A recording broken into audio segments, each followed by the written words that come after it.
Hello, my friends. This episode of the Joe Rogan Experience is sponsored by Stamps.com. Stamps.com is an awesome way to avoid going to the post office and waiting in line.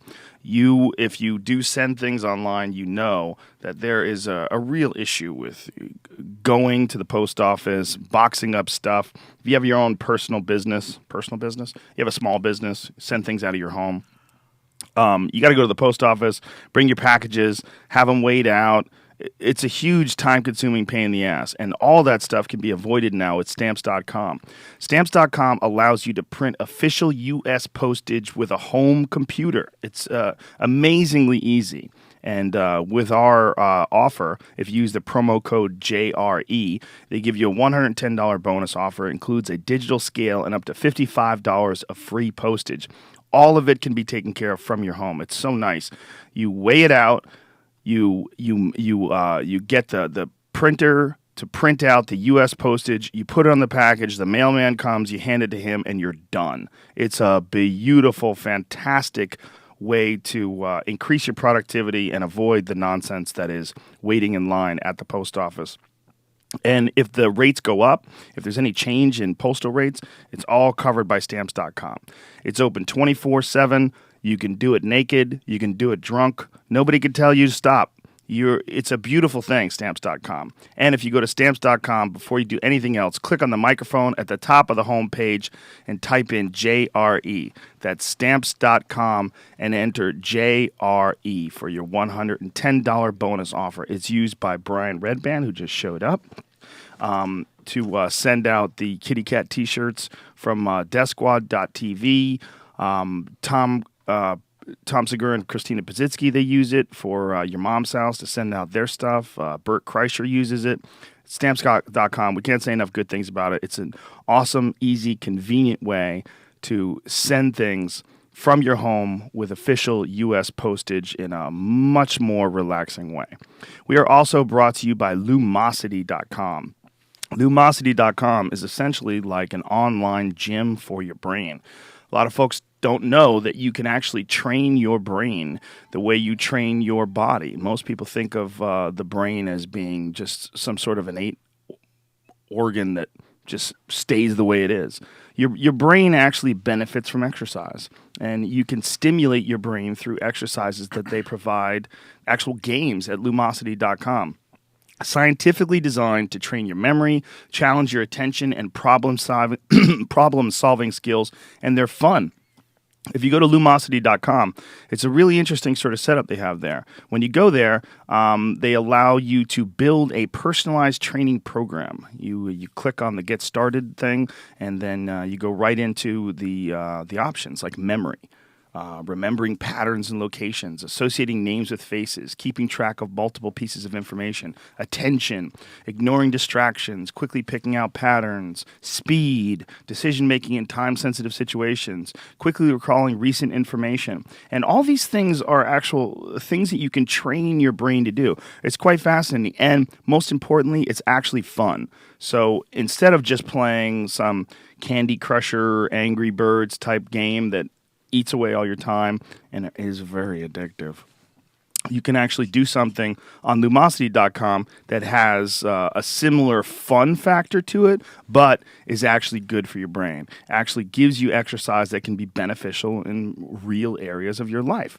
And you can play Lumosity from anywhere. You can get it on an iPad or an iPhone with the free Lumosity app, and you could do it during your downtime, and you can get away with playing games and actually doing something beneficial at the same time. You can trick yourself. You trick yourself into, you feel like you're wasting time, but you're actually working on yourself. And I love it. I love the games. I think they're fun to play. And I like the fact that it's something that's actually beneficial for your mind. You can check out my special Lumosity page to get started. Go to lumosity.com/Joe. That's lumosity.com/Joe.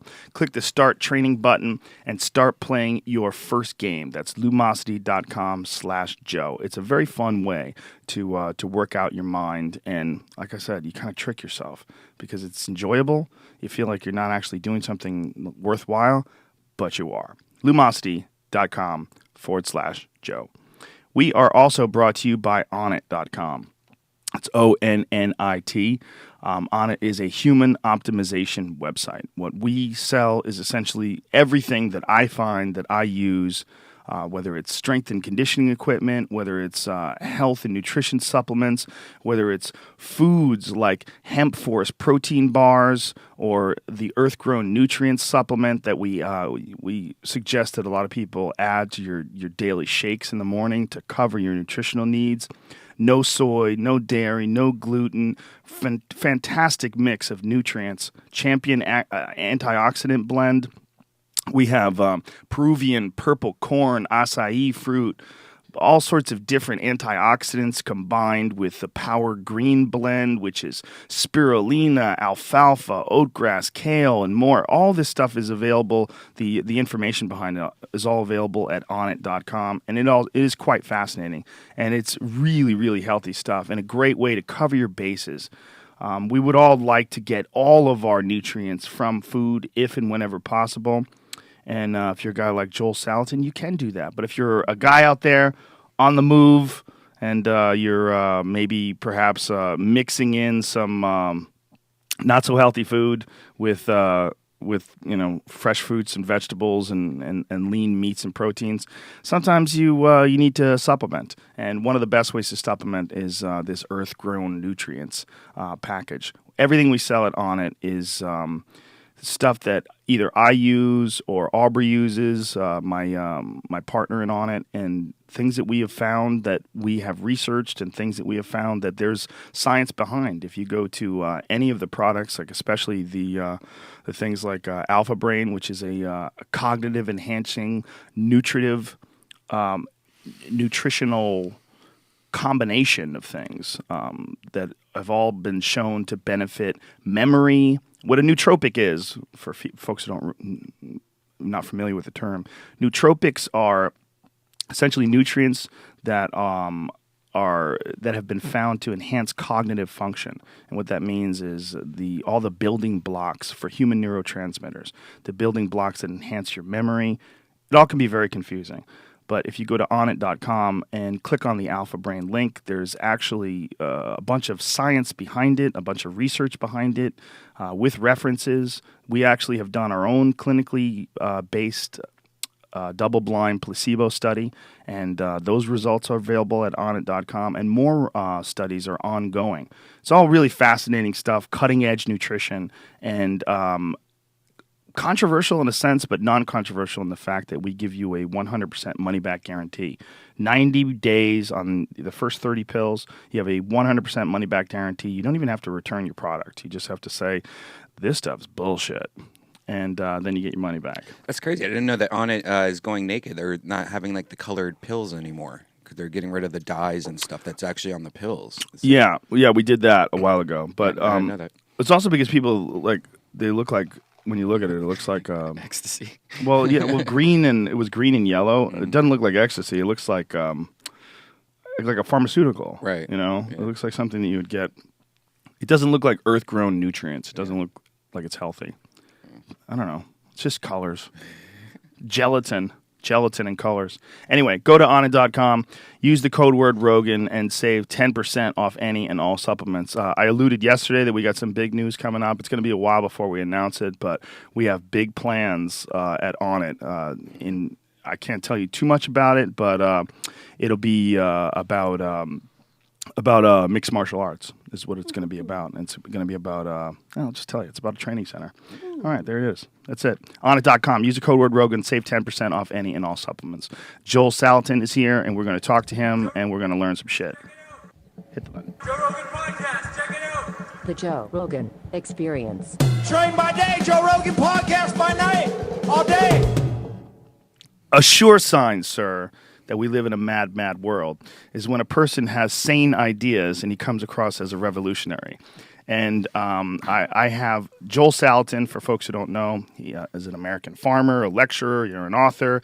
And your approach to farming is it's so natural and so normal and so, in my opinion, non-controversial. that it's quite fascinating that in this day and age, with this mad world of factory farming and pumping these animals full of hormones and chemicals and antibiotics, that your approach has sort of revolutionized a lot of the ideas that people have about farming. I think it's a real sign that there's something wrong with us. When I watch your methods and I've seen your videos and I've heard you talk on it, it seems like no nonsense. It seems normal. It seems like common sense. It seems like old knowledge, but yet you're looked at as some sort of a wild man out there. A lunatic. You're a lunatic. You're nice to your animals. Yeah, we are. I mean, people say, "Oh, you're just so clever. How do you come up with this?" And my response is that this is not new. Take just for example, our culture, right? I mean, our experts, our USDA and our our experts, USDA. yeah. They don't think that animals are supposed to move. I mean, but animals are supposed to move. I mean, that's like a fundamental natural pattern. And so, if you posit, animals are supposed to move, well, then a whole series of things happen, from, control mechanisms, shelter, water delivery systems, all sorts of things happen. If you just posit something as intuitively simple as, on our farm, animals are going to move. It's amazing. So, if animals are going to move, you have to keep them home. You have to be able to move them, in the right place at the right time. So then you have to have portable control mechanisms. Or you got to keep them, comfortable. So then you have portable shade mechanisms. And you have them water. So we've got to be able to have portable water. And so all these things necessarily flow from just something as basic as animals move. Find it fascinating. It is fascinating because most people they've gone the opposite way with it. What they've said is, we don't want animals to move, so let's contain them. Right. I mean, so the industrial system is predicated on, we lock all these animals up in a confinement facility, 15,000 chickens in a house, 9 laying hens in a 16 by 22 inch cubicle. I mean, there's not enough room even to sit down. Cattle in feedlots, pigs in confinement houses, and we do the same thing kind of in our plants. I mean, that's the next thing then is, in nature, there are no monocultures. There are no monospecies. Anywhere you go in nature, no matter where you hike, there's going to be at least 2 species. Yeah. You're going to encounter multiple things. In fact, you're going to encounter animals and plants in proximity. Amazing. It's not going to be fields of animalless wheat or fields of animalless strawberries, and then over here the animals confined in a little itty bitty building, stinking up the neighborhood. Instead, in nature, these things are actually proximate and they're actually symbiotic. I mean, they actually have a lot of synergistic functions to each other. I found it fascinating that you, when you raise your pigs, you call them wood finished, forest finished pigs. We call them pasture finished or acorn glens. We call them glens, for the old leprechauns, lurking in the woods glens. and in the forest. It just has a nice ring to it. But we use electric fence. In other words, this is not Luddite. This is not anti-technology stuff. What we're doing is using pigs. All pigs have 4-wheel drive, and they like to disturb places. I mean, they have a great big plow on the end of their face called a nose. And so all we're doing is taking the way buffalo and fire and predators used to move across the landscape with periodic disturbance. We don't have buffalo anymore. We don't have the fire. We don't even have the wolves much. And so, how do we create this disturbance? This is a very important ecological principle that that living organisms have to be disturbed in order to have succession to another level. Whether it's the pain that comes from exercise. If you want to be physically fit, you got to disturb your body. You got to get up off a couch potato. And ecology is the same way. It needs to be disturbed. And so, actually the ecology is used to having a lot of, disturbance factors on it. Disturbance and then rest. Disturbance and then rest. And so we use high-tech electric fencing to be able to move these pigs around in these forest glens from one little section to another in a kind of rapid rotation, so that we have very intense disturbance and then a long period of rest. Intense disturbance, a long period of rest. And what that does is the pigs then go in and they till, they eat bugs that would affect the trees, they root out starchy, weedy, species, things like that, and eat a lot of goodies. They get fresh air, they get exercise, sunshine, and are able to fully express their pigness. And what you end up with then is an incredibly nutrient dense product, as opposed to a white meat flabby product like out of the industry. And the other thing is that you now have a whole new bunch of species that have germinated and sprouted in this disturbed environment, this disturbed soil, and you actually capture more solar energy than you would with just leaves and sterile forest bottom. So the actual product, the pig itself, would be more like a wild pig then? Yeah, that's exactly right. In fact, we supply about 50 restaurants, and we've had chefs do displacement tests where they'll get like industry pork and our pork, and using their very carefully calibrated scales, they can make 2 blocks of meat that are exactly the same weight. Put them in a pan of water, measure the displacement, and our pork displaces less water per pound than the industrial pork. What does that mean? Well, what it means is that the tissue is stronger. In other words, there is more weight per cubic inch, which means it's better formed. It's why would that displace less? We call that muscle tone. Oh, I see. So they're denser. Fat, and flab, if we could say flab, is a lot more volume per pound.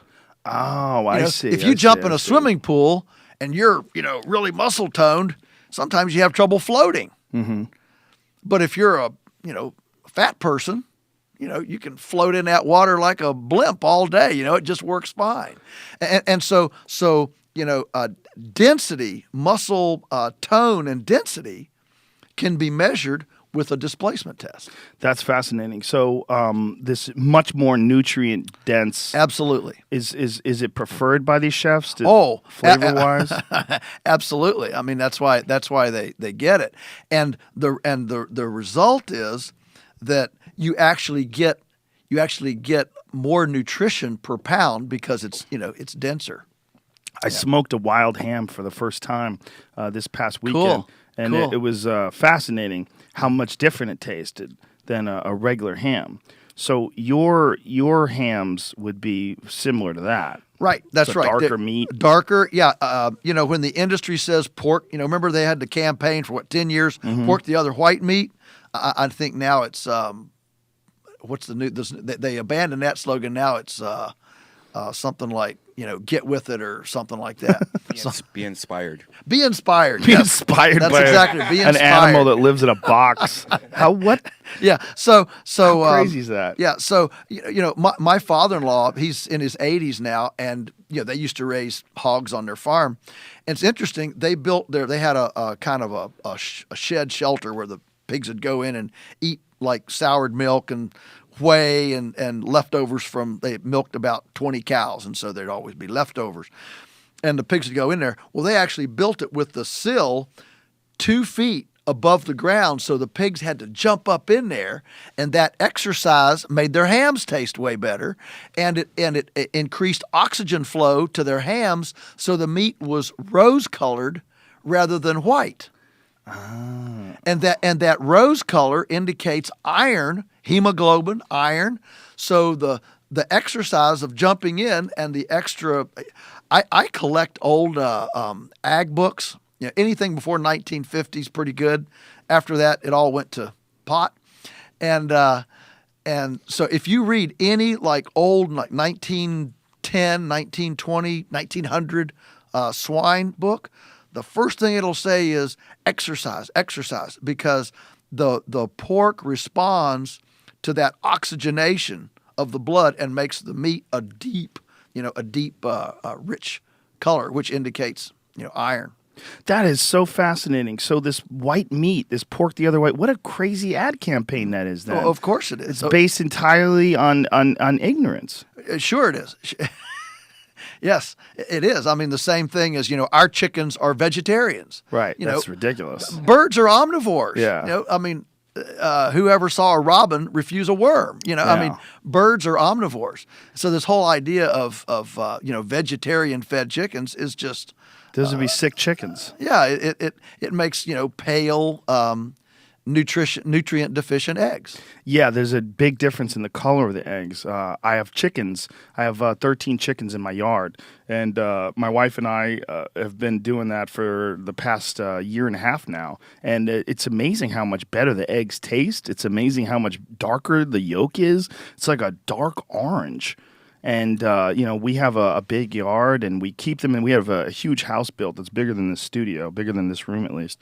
And the chickens all live in there. They have plenty of room to run around. And then Taj Mahal chicken house. It's a big chicken house. And then we open the door and let them roam around the yard and pick up bugs and worms and all that stuff. But and express their chickenness. That's a good way to put it. Well, in our country right now, in the industrial foods, I call it the industrial, corporate U.S. Dove fraternity. They don't view life as fundamentally biological. They view life as fundamentally mechanical. That's the big difference between the industrial food perspective and what I'll call a more a craft-oriented food perspective. Is food fundamentally biological or is it mechanical? And they don't ask. I mean, I've never seen a research project that starts with an umbrella supposition. Let's define what makes a happy chicken or a happy pig. It's all about how do we grow them faster, fatter, bigger, cheaper. And as if they're just inanimate piles of protoplasmic structure to be manipulated however cleverly hubris can imagine to manipulate them. And I would suggest that a culture that views its food, its plant, and animals from that kind of mechanistic, manipulative standpoint will view its people the same way. And other cultures the same way. That's a very good point. Both points. Yeah, it's a very good point. Do you think that your style of farming is that possible on a large scale? That's my favorite question. Can we feed the world? Because ultimately, all of this is just is an exercise in feel goodness, warm fuzziness, unless it actually does translate to feeding the world. So let's take that and interrupt me anytime. First of all, for the first time in human history, we're producing twice as much human edible food as we need on the planet. Twice as much? Half of all human edible food never gets eaten by a human. That's the first time that's ever happened. Wow. Which means that if you or I could, click our fingers today and suddenly double the Earth's food production, not a single other person would get a meal. People go hungry not because there's not enough food, but because of demographic problems, infrastructure problems. There's not a road. Cultural issues like in inner cities and that have been taken over by drugs, mayhem, and gangs. Businesses don't want to go there. People with integrity food don't want to go there, and so there's a tremendous amount of waste. I mean, I was talking to a guy that just was at a green bean factory in Zimbabwe. They were exporting to Europe, and they were taking in 5 tons a day and only shipping 2 tons. I said, what happened to the other 3 tons? Well, they're crooked. They're too long. They're too short. They've got a little black spot. And so we're wasting a lot of food. Secondly, there is a tremendous amount of land that's not being used because we have a fundamentally segregated food system, not an integrated food system. So we produce the food over here, but we eat it over here, we feed it over here, we have the manure over here. The old integrated system is no longer. There are 35 million acres of lawn in the U.S. and 36 million acres housing and feeding recreational horses. That's 71 million acres. That's enough to feed the entire U.S. without a single farm or ranch. Wow. So this food that's going bad, so if we're making twice as much food as people need, what is it a matter of the food deteriorating too quickly to get to people, or it's never going to get to people? It's never going to get to people. Go by the back door of any supermarket produce department, and you will see, dumpsters full of spoiled stuff. One of the reasons, there are numerous reasons. There are residue problems. For example, a dairy that accidentally dumps some antibiotic, for example, and then it taints a whole tractor trailer load of milk. That's common. You have cosmetic issues. A piece of fruit that has one little blemish, throw away. The long warehousing and chain of custody between field and fork, that creates spoilage issues. And so there are just a lot of factors in the system that don't do it, that spoil food. That being said, we can absolutely grow a lot more food than we do. People are enamored. They see 6 combines running side by side down through a Kansas wheat field and say, "Wow, look at that!" Or they see a great big 500-acre fumigated strawberry field in California. Wow, look at all that production. But the fact is that even a very rudimentary, almost poorly done backyard garden is more productive per square yard than the most industrial, sophisticated, technologically advanced, monospeciated industrial farm. That's the truth. Why is that? Is because there is when you diversify, when you have a diversified cornucopia of plants and animals in proximity, you actually have a synergistic effect. So that instead of growing one species, if you reduce the production of one species and grow 2 species on the same area, you get like 120% of your production. So, for example, we have pastured livestock, so we run the cows across the pasture. We run the egg mobiles behind them. The egg mobiles have chickens that scratch through the cow patties and eat now the newly exposed grasshoppers and crickets that the cows expose by eating the grass. And then we run broiler chickens, meat chickens, over that same ground. We run turkeys over that same ground. And so all of those animals, they're not on the same square foot at the same time, but they go different waves of production across the landscape. And so whereas the normal farm would have only one of those species confined in a little tiny building, we have an acre being used all throughout the year with a lot of different kinds of species going across. Suddenly you don't have Suddenly you don't have the pathogens because the pathogens are confused because the cow pathogen hatches out next to a chicken pathogen and they're toxic to each other, and so they have a war and they fight and they die. They cancel each other out. Yeah, which is really what's supposed to happen in nature. Absolutely. And So, the kind of diversity you see on the Serengeti in Africa, at a water hole in Zimbabwe, whatever. I mean, those kinds of diversities, they protect the animals from their own pathogens, because almost all pathogens are species specific. So if you put multiple diversity together, it acts as a dead end. Okay, but secondly, those animals occupy different spaces. You've got herbivores, omnivores, carnivores. They're all occupying the same space, and so a given area can stack. That's a permaculture concept. If you're familiar with permaculture, it can stack synergistic multiple species and enterprise on a single land base.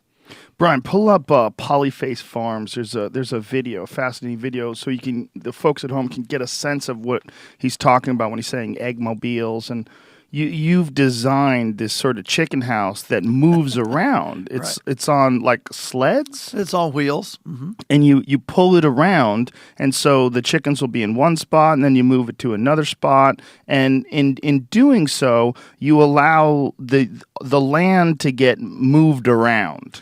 That's right. Rather than having a stationary structure where we're carrying everything in and carrying everything out, and there's a toxicity build up with the animals being, confined to one spot all the time, instead, you are actually allowing the animals to move to mimic kind of their migratory pattern on a domestic, scale. All we're doing is we're cutting out the natural template and laying it down on a domestic production model. Say, how can we duplicate this pattern on a domestic model? That's what we're doing. And in doing so, in like this, it's such a large scale. Can this be duplicated? Like the factory farming systems that are so rightly criticized in this country, which we find to be abhorrent. When you look at these videos of these chickens living stacked next to each other, it's Right. horrific stuff. It is. What is it that's beneficial about those factory farms that keeps them from doing something like this? Well, what you have to understand is that those factory farms externalize a lot of their costs. So there's collateral damage. That collateral damage in terms of water pollution, fecal particulate in the air.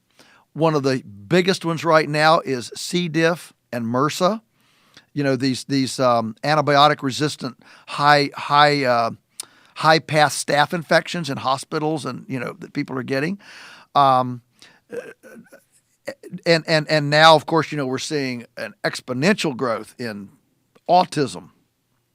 There's a link there to, for example, genetically modified organisms. That might be another discussion. But what I'm getting at is that the collateral damage of the industrial food system, including the nutrient deficiency, the fact that the omega-6s and omega-3s are way out of whack. So the fats, instead of reducing cholesterol, or instead of being beneficial, are negative.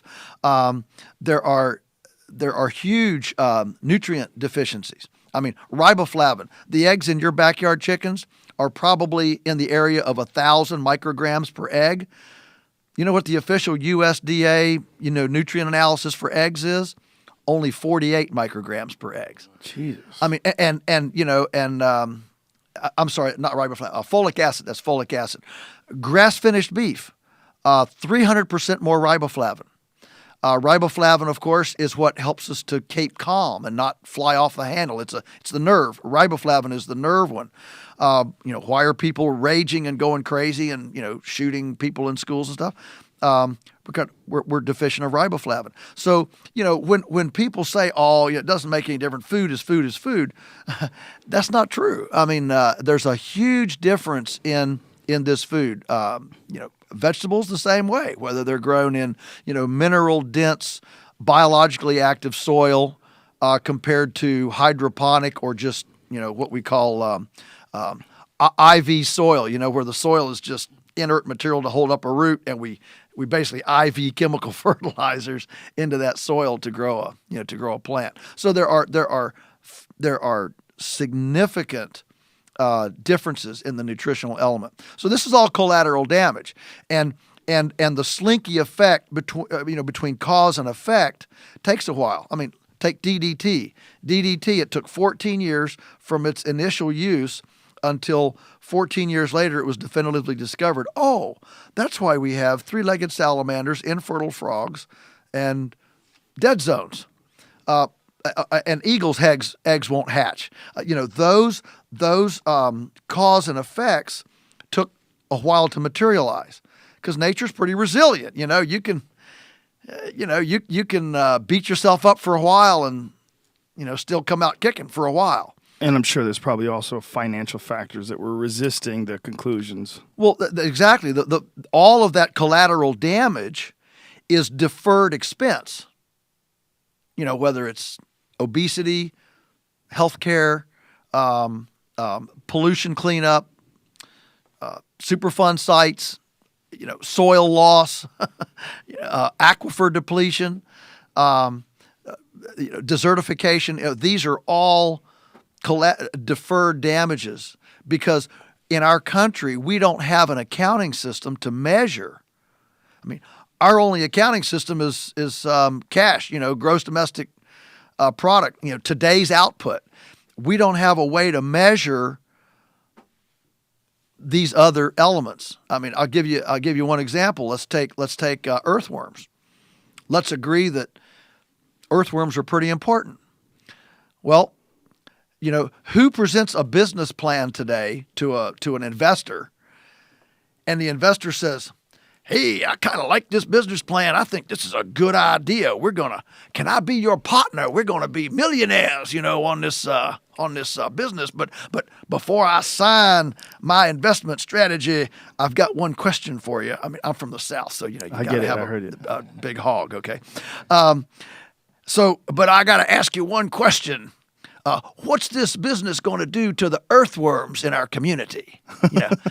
Nobody asks that. Nobody asks. And yet, fundamentally, the mycorrhizae, the earthworms, the azobacter bacteria, the mycelium, the hydra, they actually this invisible community of beings actually supports all of life. What we see. Every visible thing that we see is supported by an invisible universe of microscopic bacteria and beings in us, around us, in the soil. They're cousins. And now we know they talk to each other. So in a sense, what we're getting with factory farming is one small unit in the environment extracting money at the expense of all these other factors, and these extraneous costs aren't factored in. That's correct. Because they don't have to be. They don't have to be. Our system is not set up for accounting those other things. That's fascinating. So if it was done correctly, if it was all done your way, although it would be more expensive, those external expenses wouldn't exist. In the big scheme of things, the actual cost of food would actually be cheaper because you wouldn't have the collateral damage. I mean, just take one example in our lifetime, mad cow disease. I mean, realize for 30 years, the European and the American expert credentialed, PhD academic community took farmers like me to free steak dinners to teach us this new scientific method of, feeding dead cows to cows. And our farm was branded barbarian, Luddite, anti-progressive, science haters, because we didn't buy into that model. The reason we didn't buy into it was not because we were anti-science or anti-innovation or anything like that. It's because I looked around the earth and, I couldn't find an herbivore that eats carrion. I couldn't find it. And so we said, well, there must be a reason. And here 30 years later, suddenly there's this big global collective, oops, maybe we shouldn't ought to done that, as the whole scientific community realized, what had happened. And so I just think that we have to appreciate that we are in Western culture. We're a product of Greco-Roman, Western reductionist, compartmentalized, fragmentized, systematized, individualized, democratized, parts-oriented, disconnected thinking. And there's an equally appropriate mindset from the East, which is we're all connected, we're all relatives. It's about wholes, it's about us, not just me. And that brings us an ethical framework as a protection over amoral innovation. We're so clever, we can innovate things that we can't spiritually, morally, ethically, or physically metabolize. And so what happens is we innovate these things and then spend, 2 generations trying to remediate the collateral damage that our innovations did. And if we would just embrace that there should be a moral, ethical, natural pattern that restricts, that constrains our innovation, then our innovation could actually be kept on an earth massaging track instead of an earth conquistador track. So you used to literally get courted to feed dead cows to cows, like. Oh, absolutely. Free seminars, come out and, they've got sponsors, the local, agribusiness community and the industrial, the food and, the industrial complex would buy dinner and sure. And you go hear these couple PhDs from the taxpayer funded research universities, What was their motivation? Well, I don't understand why they would. Faster, bigger, cheaper, fatter. It's cheap. It's cheap. It's cheap protein. Cheap food. But the idea of making your cows cannibals. Well, yeah. The industry still feeds, chicken manure. We're still feeding in this country right now as we sit here. We're still feeding chicken feathers, manure, and chicken carcasses to chicken. They're doing it, right in our neighborhood. So that's still being done. So we're still feeding, but at least it's not cows. All right, at least it's not cows. But yeah, it's completely absurd. Why is it better to do it with chickens than cows? Well, supposedly it's not the same kind of tissue. Oh, okay. So it's at least it's one species removed. So you have a little bit of wiggle room for the rogue prions that create the bovine spongiform encephalopathy. And that's the same disease that these cows get in mad cow disease that cannibals get in New Guinea. These neurological diseases where they can't move it's right. Rogue shaking. prions. Yeah. Mm-hmm. Yeah. It punches holes in your brain. Yeah. It's a pretty bad way to go. Yeah. It seems pretty dark. When did factory farming start? What we consider today factory farming. When did all that start? Yeah. Well, it's a great question. It really started in the 30s, 40s, and 50s. A lot of things had to come together. And of course, Michael Pollan in his, I think, Omnivore's Dilemma examines this pretty nicely. But to point out that, or Eric Schlosser in Fast Food Nation, that was a blockbuster, when it came out. And a lot of factors had to be in place. One was we had to have cheap energy because in order to have a factory farm, you have to have cheap transportation in order to concentrate that many beings in one place and feed them and remove their excrement. You have to have cheap transportation. Cheap transportation requires cheap energy. When everything was draft power, mules and horses and oxen, you simply couldn't amalgamate that many things, whether it was animals or shoes or metal.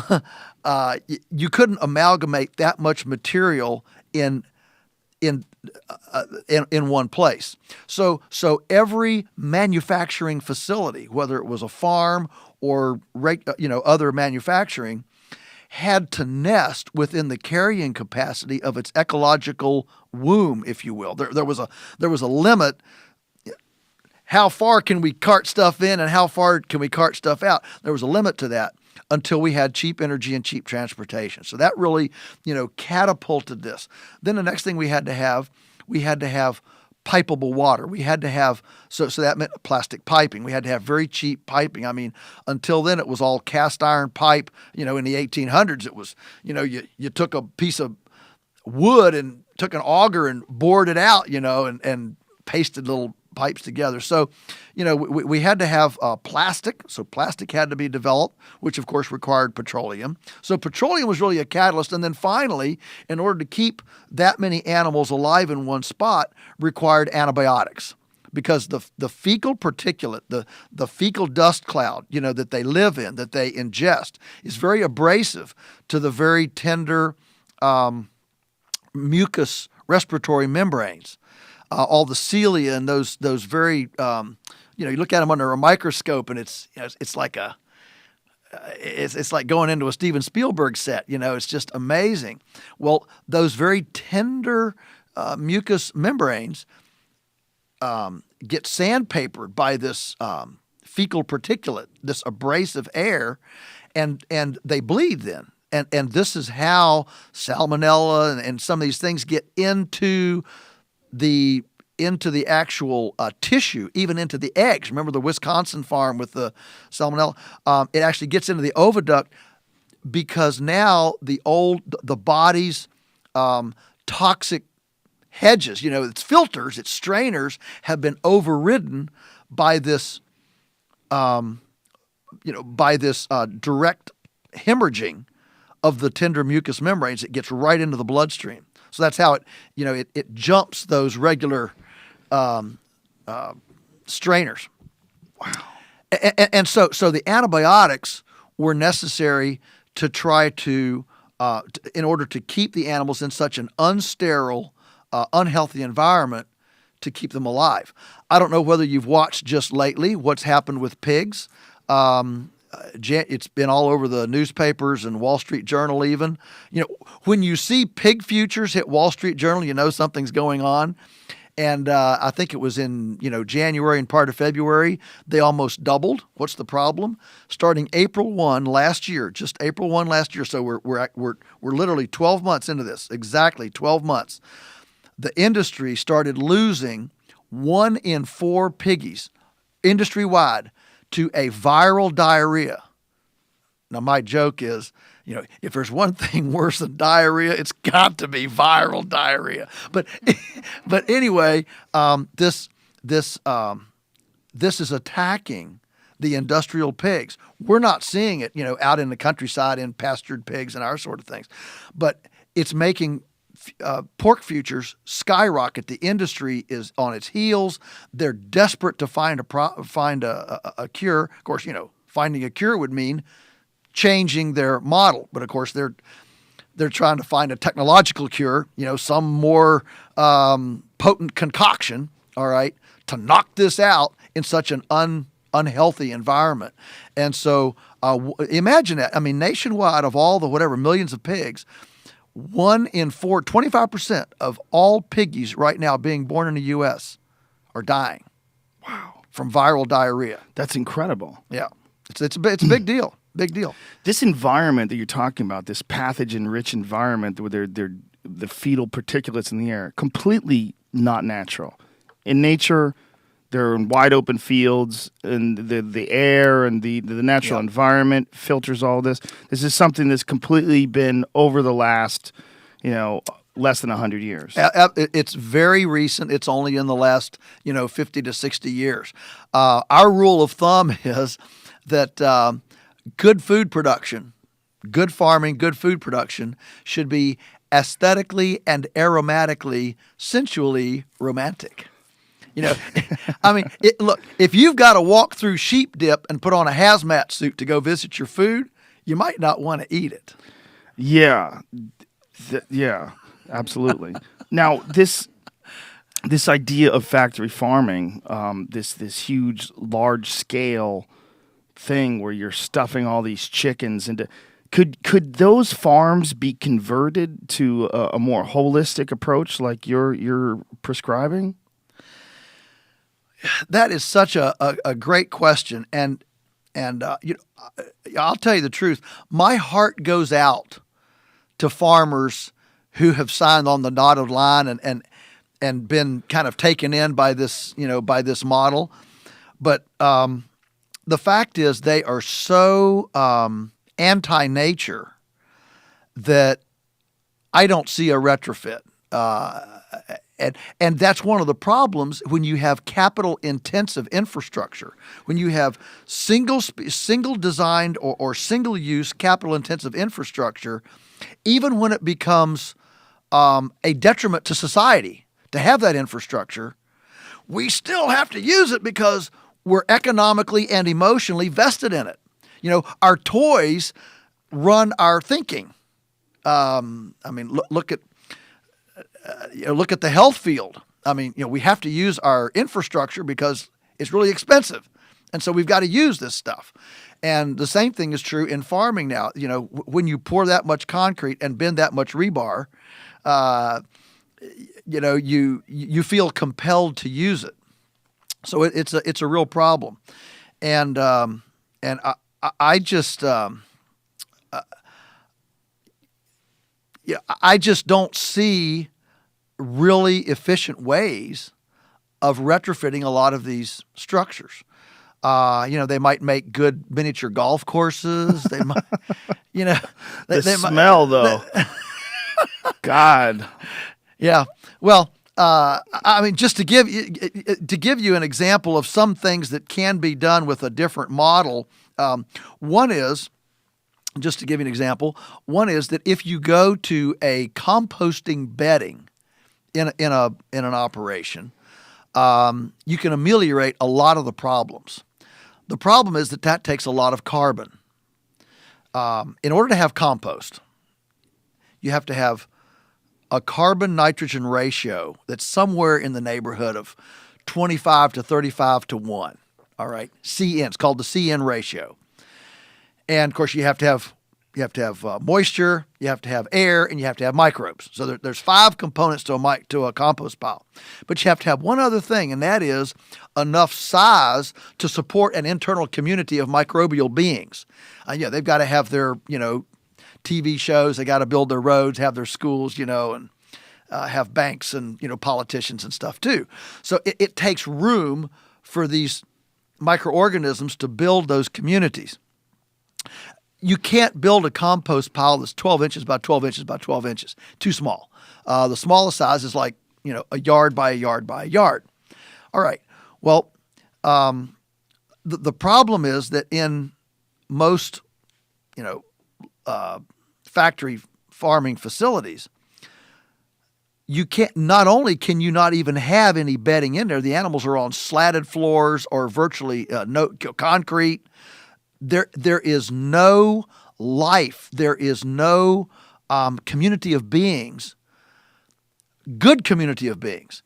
In nature, a lot of people don't realize there are a lot more good bacteria than bad bacteria. There really aren't that many bad bacteria. In nature, if you're keeping score of things, there are actually a lot more good ones than bad ones when you come to this invisible, world of little microbial beings. And so the default position, what I'm getting to is the default position of nature is health. We, in our culture right now, we've got things so out of whack that we just assume that the default position of nature is sickness. That nature's broken and I've got to fix it. That's not true. The default position of nature is wellness and health. If there's sickness, then that indicates something out of whack. There's a protocol that's been violated. So, one of the ways to house animals, at least temporarily, in shelter, is to have a living blanket. I call it a carbonaceous diaper for them to live on. That is deep enough and alive enough with all these microbes so that nematodes attack the pathogenic microbes. So that in this sphere, there's enough community of beings interacting in this war of good bugs and bad bugs. The good bugs beat out the bad bugs. That's the right position. And that can be done. And we actually use that when we feed hay in the wintertime in our hay sheds. We use it for the pigs in the winter when they're in housing. For the brooder house where we start chicks, we have it where we can build up 24 inches of bedding.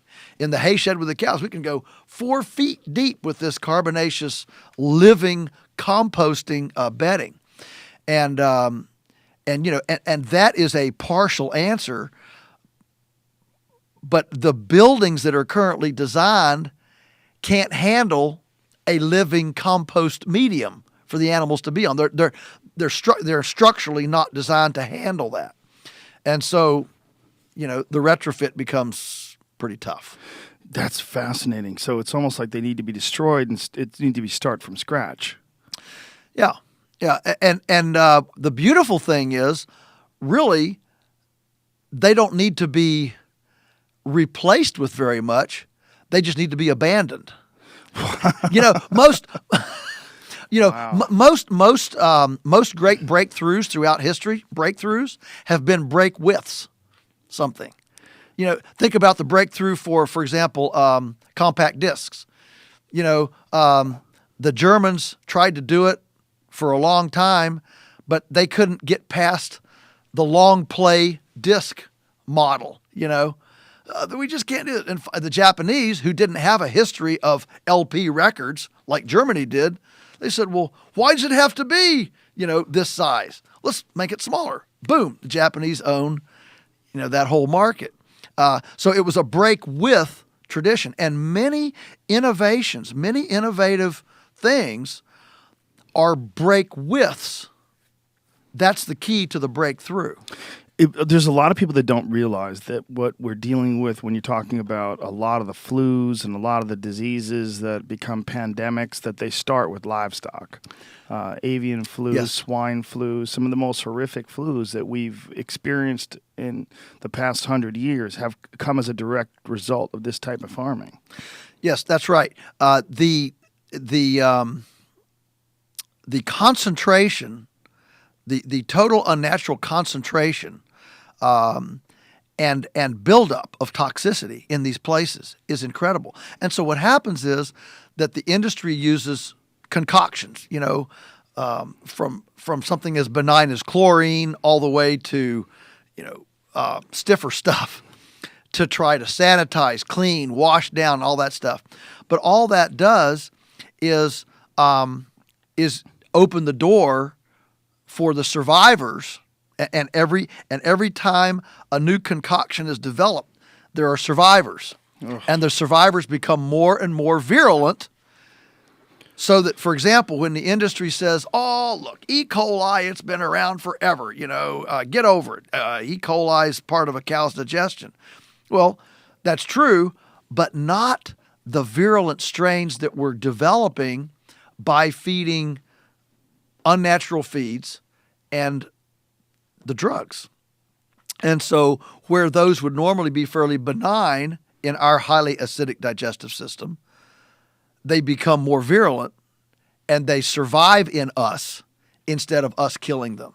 And that's this evolution of things. I mean, take Arkansas now, where their farmers are now budgeting $70 per acre to hand machete super weeds that have morphed as a result of glyphosate, Roundup, because of genetically modified organism, corn and soybeans being planted.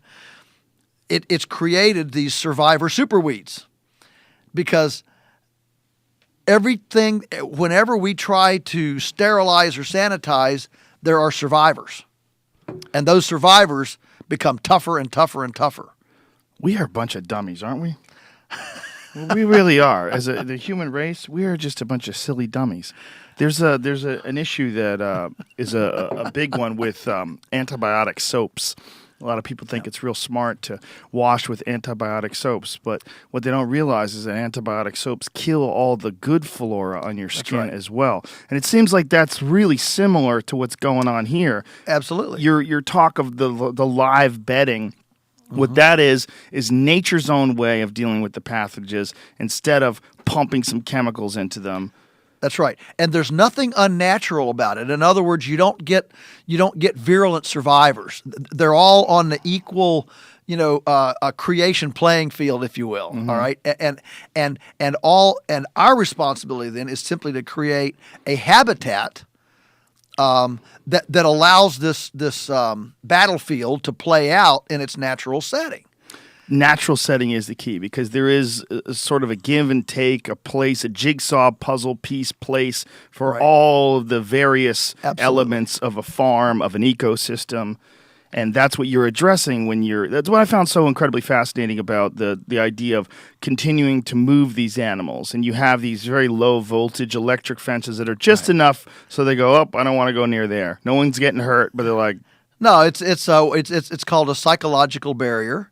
it's essentially a car battery you use, right? So it's portable. Well, it's an energizer. I mean, it's a car battery powering an energizer. It has high voltage but no amperage. So, you get a lot of pain, but there's no danger because you're running like, a 20th of an amp. Okay. I mean, there's no energy, but there's a lot of pressure. And so these systems, again, these are computer microchip systems. So, I think as we've talked about how did the factory farm develop, I think perhaps, rather than continue, you can go wherever you want to with the questions, but I would like to point out to folks that as bad as that is and depressing and we're a bunch of dummies and all that, my goodness, we have now innovated the most amazing infrastructure to be able, for the first time in human history, to caress our earth nest, our lover, if you will, more strategically and purposefully than we have ever been able to do it before. And the tech and the infrastructure is amazing. One is electric fencing. I mean, you can now in a wheelbarrow full of material, you can now place hundreds of thousands of animals in a certain spot for a day. And manage carefully their intersection with a given piece of nature. That's unprecedented. We've never been able to do that before. We can protect them. We can make them comfortable, not with stationary barns and big post and beam. You have to cut down the whole forest to do this, but now with bandsaw technology.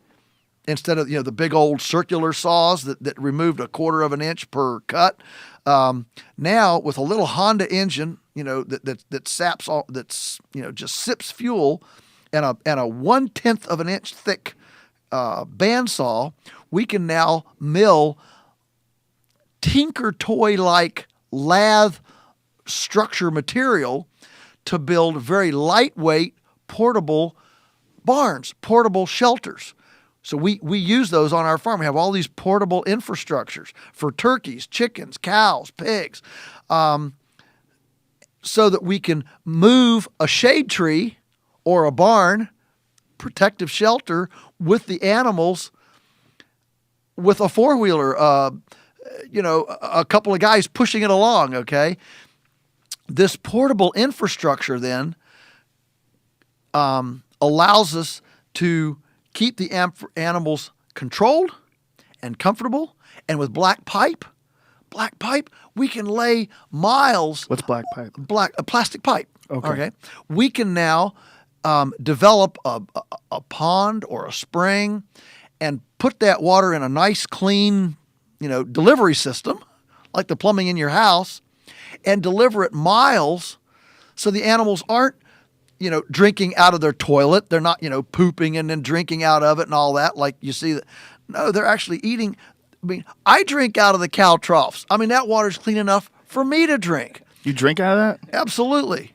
Oh, it builds up your immune system. Oh, it builds how up dare your you. immune system. Does it? Yeah. Do you ever get sick? Knock on wood, I haven't been sick for years. I don't remember the last time I was sick. Wow. I mean, even with a cold.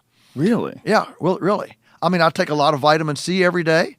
Ascorbic acid. I take my, dopotropic for keep me, from going crazy. What's dopotropic?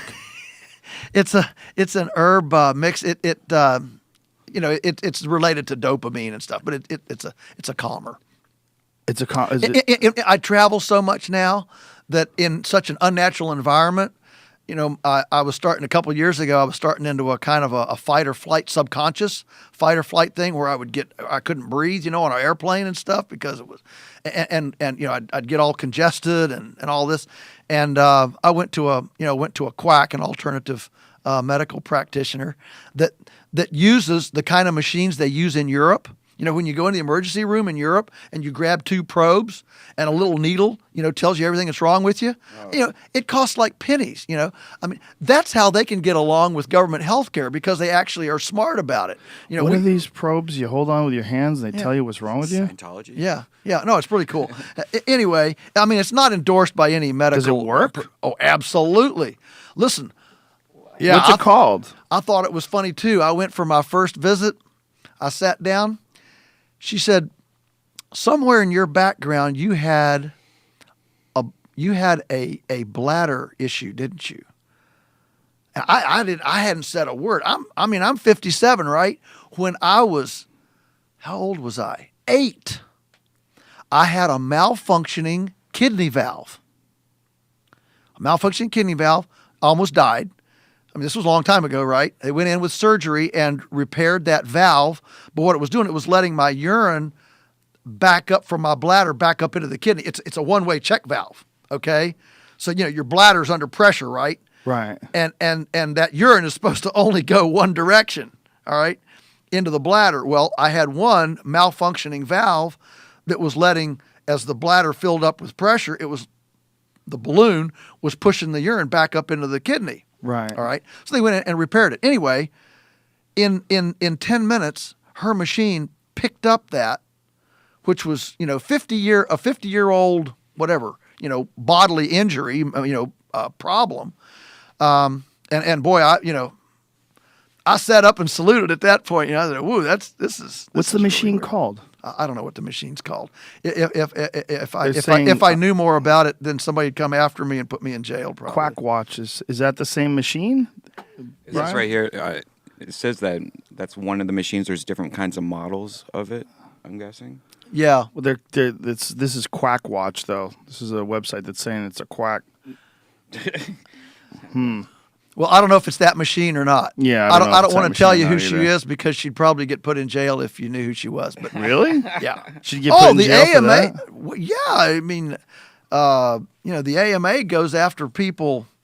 My goodness, they go after raw milk producers and backyard chicken growers, and that is a true story. That's a true fact. The going after there's raw an milk orthodoxy. There's an orthodoxy that's really crazy today, and of course, we're heretics. And the Inquisition is very real. Yeah, fooling patients with computerized magic 8 balls. I wonder if that's the same thing. I have no idea. I purposely try to not know all about it. So the that raw I can milk plead thing is a ignorance. real craziness. Have you ever seen there was a story recently where they arrested people like with a SWAT team for selling raw milk. I mean, they broke down doors and they had guns and they were wearing bulletproof vests and they were just there. This is a farm, just milk.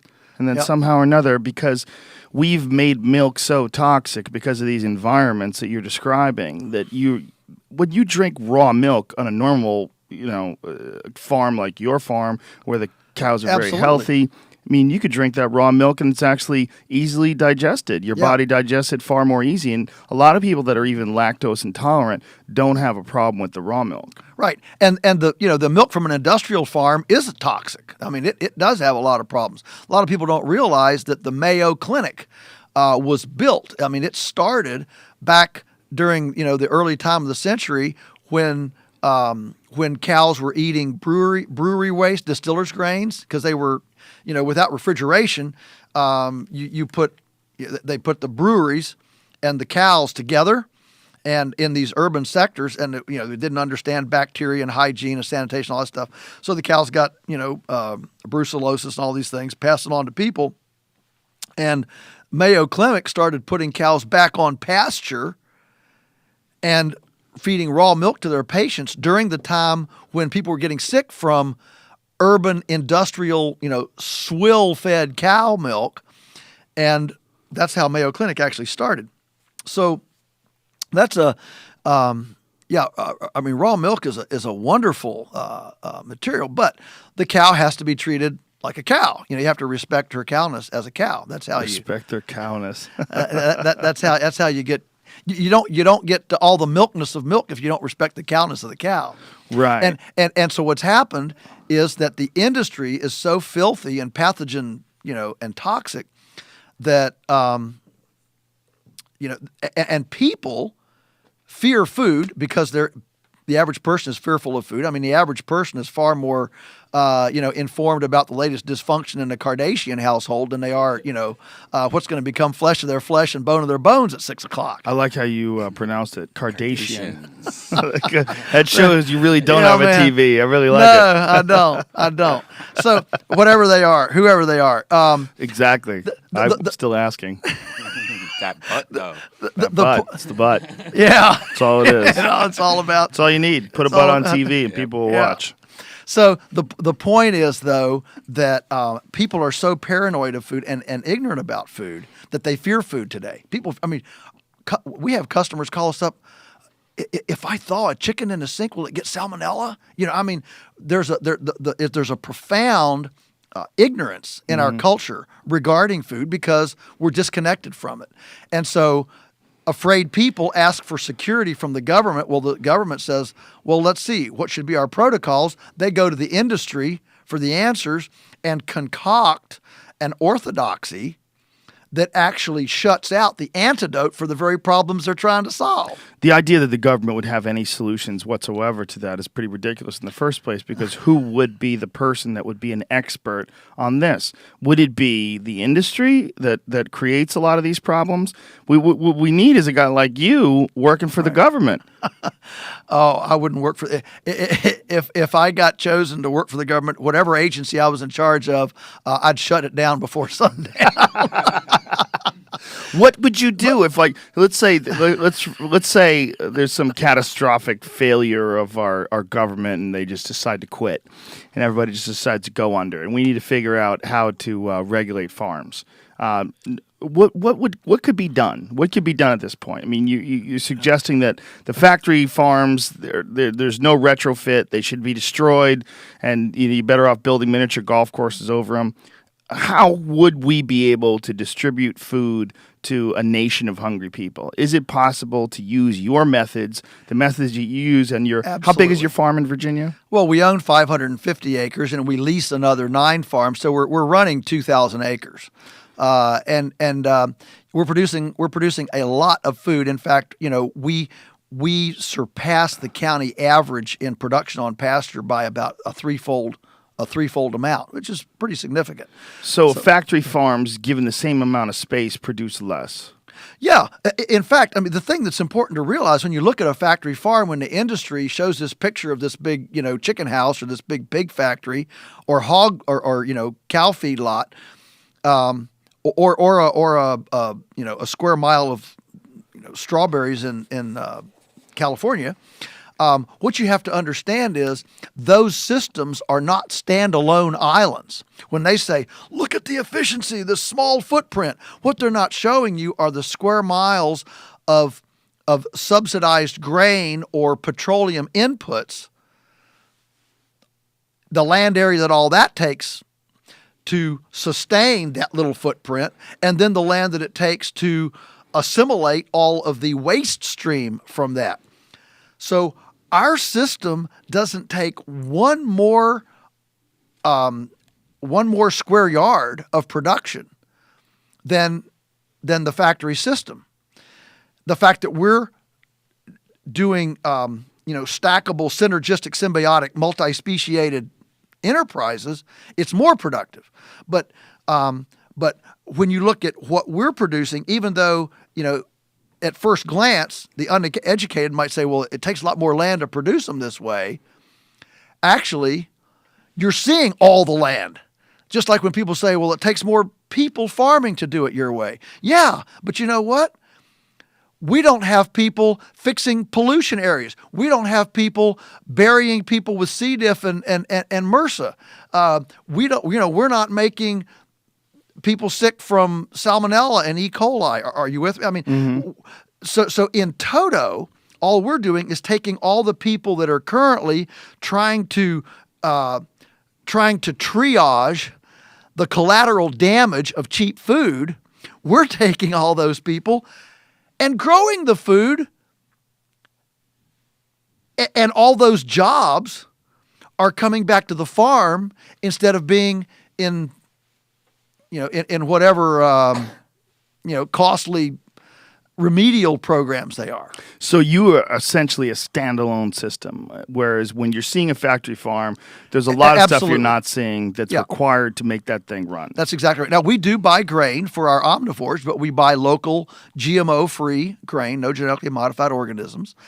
And yes, the whole idea is to create a carbon centricity so that we're not shipping this stuff all over the place.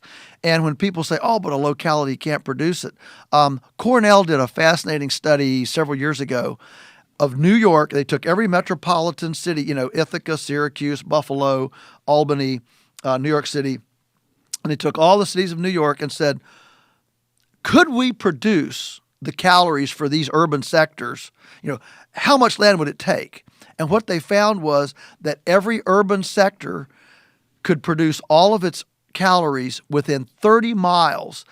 So even in New York, it could be standalone, self-sufficient, except for New York City, which if they went into New Jersey, it became self-sufficient as well, because New York's right on the edge of the state.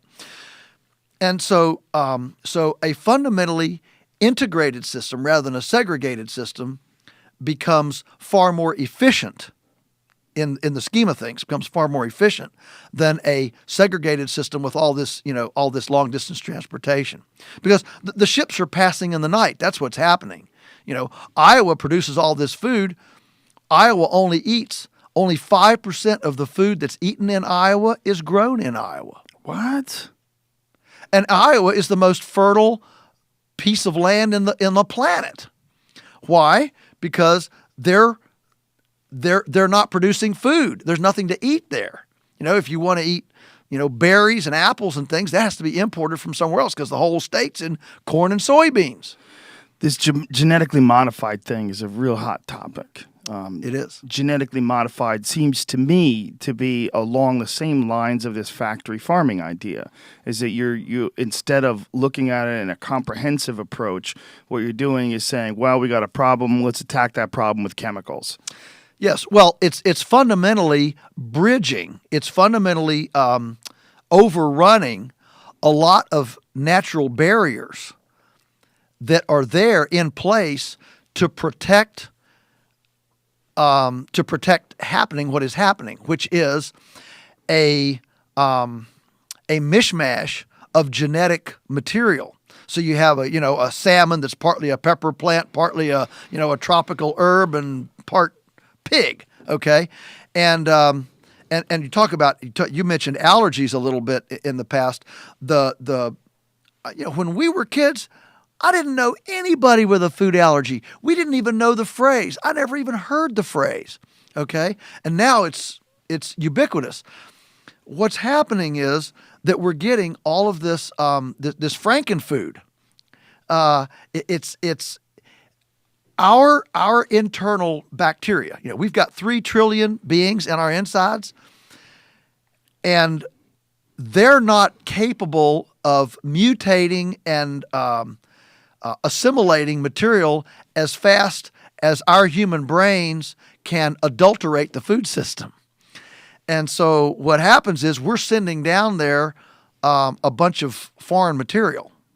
What's this? I can just see them talking, let's have a board meeting here to see what that, GMO corn is. And so what happens is, they can't assimilate it. And so the other thing about GMOs is that it is hard to contain. By nature, it's promiscuous. So what you have here is a new life form. I mean, the only thing that people have been able to do before now is a donkey on a horse. It makes a mule. But a mule is sterile. It's almost like God says, all right, you can do that, donkey on horse, but that's it. You're not going to go any more than that. This is not Mendel's peas. Mendel was peas on peas. He wasn't peas on tomatoes on pigs on monkeys. You know, it was within species. And so this is this is an assault on the sexual plumbing that nature has to maintain genetic purity.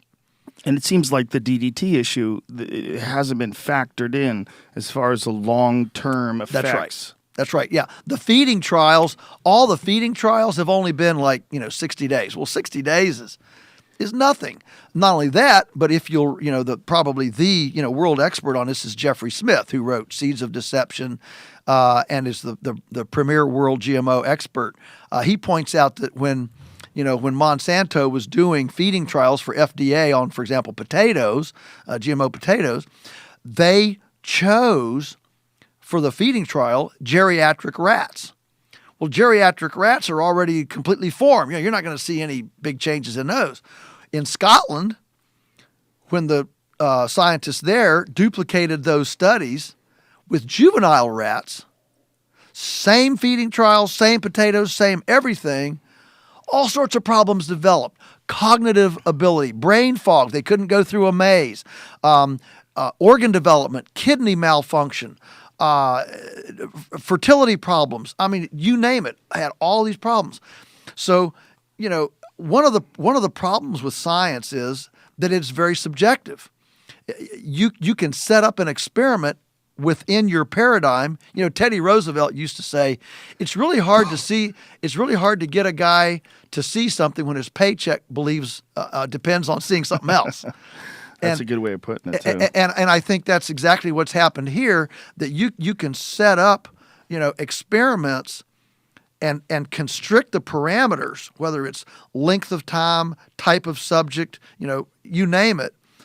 But you can set up the parameters of the experiment to skew the results, to not get a comprehensive, eclectic view. Like the geriatric rats. Yeah, that seems like dirty pool. That's a bad thing that they did. Yeah. They're doing this just for profit. Absolutely. I mean, there's a lot of money on the line. A lot of money on the line. And so where are we going to go from here? How do we go from here? And so, when you ask, what could you do? All right, we know this system's bad. How do we really, move over here? And there are several answers. I mean, one is, go underground, just start buying the good stuff.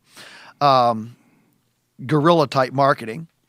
But I think the main one is that what we need is a food emancipation proclamation. We need a food emancipation proclamation to free the food system from the enslavement of bureaucratic orthodoxy, so that consenting adults, and I'm choosing my words very carefully here, so that consenting adults could make a voluntary choice of food choice, the type that they want from the source that they want.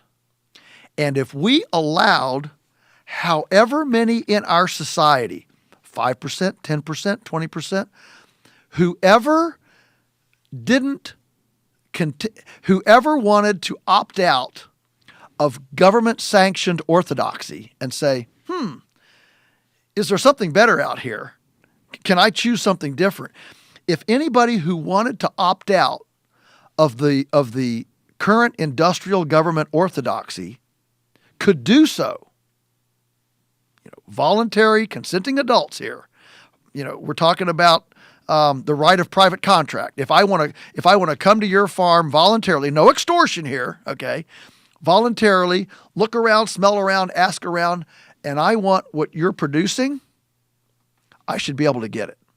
When the government gets between my lips and my throat, I call that an invasion of privacy. And yes, I do also believe that we should legalize all drugs, all of them. Because a government that can tell you can't smoke dope can also tell you can't drink raw milk or refuse to vaccinate your children or, go down the line.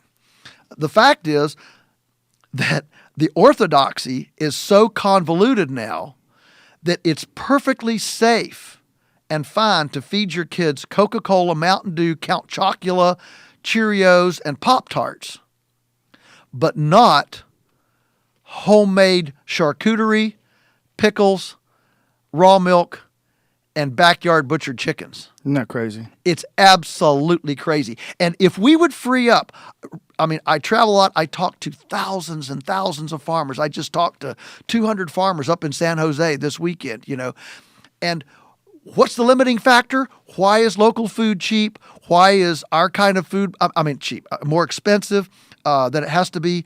Why are we perceived as elitists? Why isn't it more available? Why is it so hard to find integrity food? This is the issue. And if we would free up those of us in the system that are ready to access our neighbors with quiche and noodles and charcuterie and, name it, to free us up, it would completely invert the entire food system in a year. The entire food system, as you speak of, like when you're talking about the genetically modified organisms and you're talking about these companies that provide them, like Monsanto, there's a backlash against that now because of the information that's been released about the detrimental effects of them. Right. And you're seeing, like in Brazil, they won lawsuits. The farmers won massive lawsuits against Monsanto. And these various GMO products that they've created. Say you're talking about Iowa and the fertility of the land in Iowa. What could possibly happen? I mean, could all these farms that are set up to just specifically grow grains, and a lot of them grains that are specifically grown just to feed livestock Or make alcohol. Is that what it is too? Like, Well, yeah, corn, all the alcohol, corn alcohol. that's what most of the farms. Well, a lot of it, All right, but go ahead. They have massive amounts of money are invested in these systems. What could they do? I mean, what could be done to change all that? Could those farms be sort of turned around and brought to more of a comprehensive approach to farming like you're prescribing? What did the livery stables do when the automobile came? That's what we're talking about here. Yeah, I mean, right. think about that transition. Think about the horse-drawn hackneys when the electric streetcar came. I mean, you're talking that's the level of change here. You're talking about massive societal change. There will be some losers, but you know what? Those guys have been making fun of me and calling me a bioterrorist and a lunatic and a backwash. You're yeah, a bioterrorist? Yeah, because our chickens commune with red-winged blackbirds and indigo buntings out in the field, and then those wild birds take our diseases to the science-based, environmentally controlled, factory chicken houses and threaten the planet's food supply, all because we were so archaic and Neanderthal that we had our chickens running around in the pasture. Has that really been argued? Absolutely. You've really had that? Wow. Absolutely. That's hilarious. Absolutely. You barbarian, you let your chickens run loose. Absolutely. In fact, I had 2 federal veterinarians when the last time we had an avian flu outbreak in Virginia back about 12 years ago. And they, by the way, they exterminated, landfilled 1,000 tractor-trailer loads of poultry, 1,000 tractor-trailer loads of poultry within just about a 5-county area of me. Wow. All right. Did they then in turn feed that poultry back to other chickens after they killed it? No, that was not, because that was avian flu, so they actually landfilled or incinerated. Wow. Burned it up.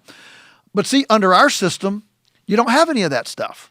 So, I mean, 1,000 tractor-trailer loads is a lot of food. All right. Anyway, I had 2 vets there that were part of the extermination federal task force. Both of them said that that we are considered. I mean, they came to visit because they'd read about us. We're here. They came from Oklahoma or whatever. We'll go see this place.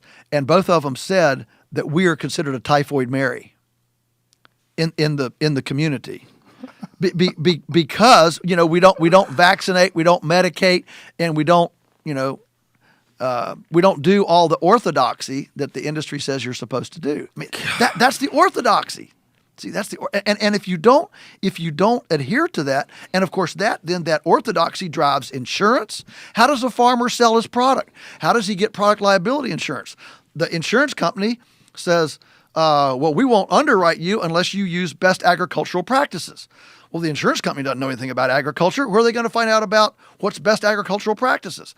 Ding! They ring up the land-grant university, which is the lackey of the industry, and they say, well, you need this protocol of vaccinations, this protocol of medications, this protocol of chlorine, this protocol of fuming. And if the farm doesn't do that, it's high risk. It's a high-risk farm. You better not do it. And so right now, a lot of farmers like us are unable to get insurance because the underwriters won't insure risky farming, which goes against the orthodoxy of the system, because the insurance executives play golf with the industrial ag executives play golf with the bureaucracy executives. It's all a big fraternity. It's not a conspiracy.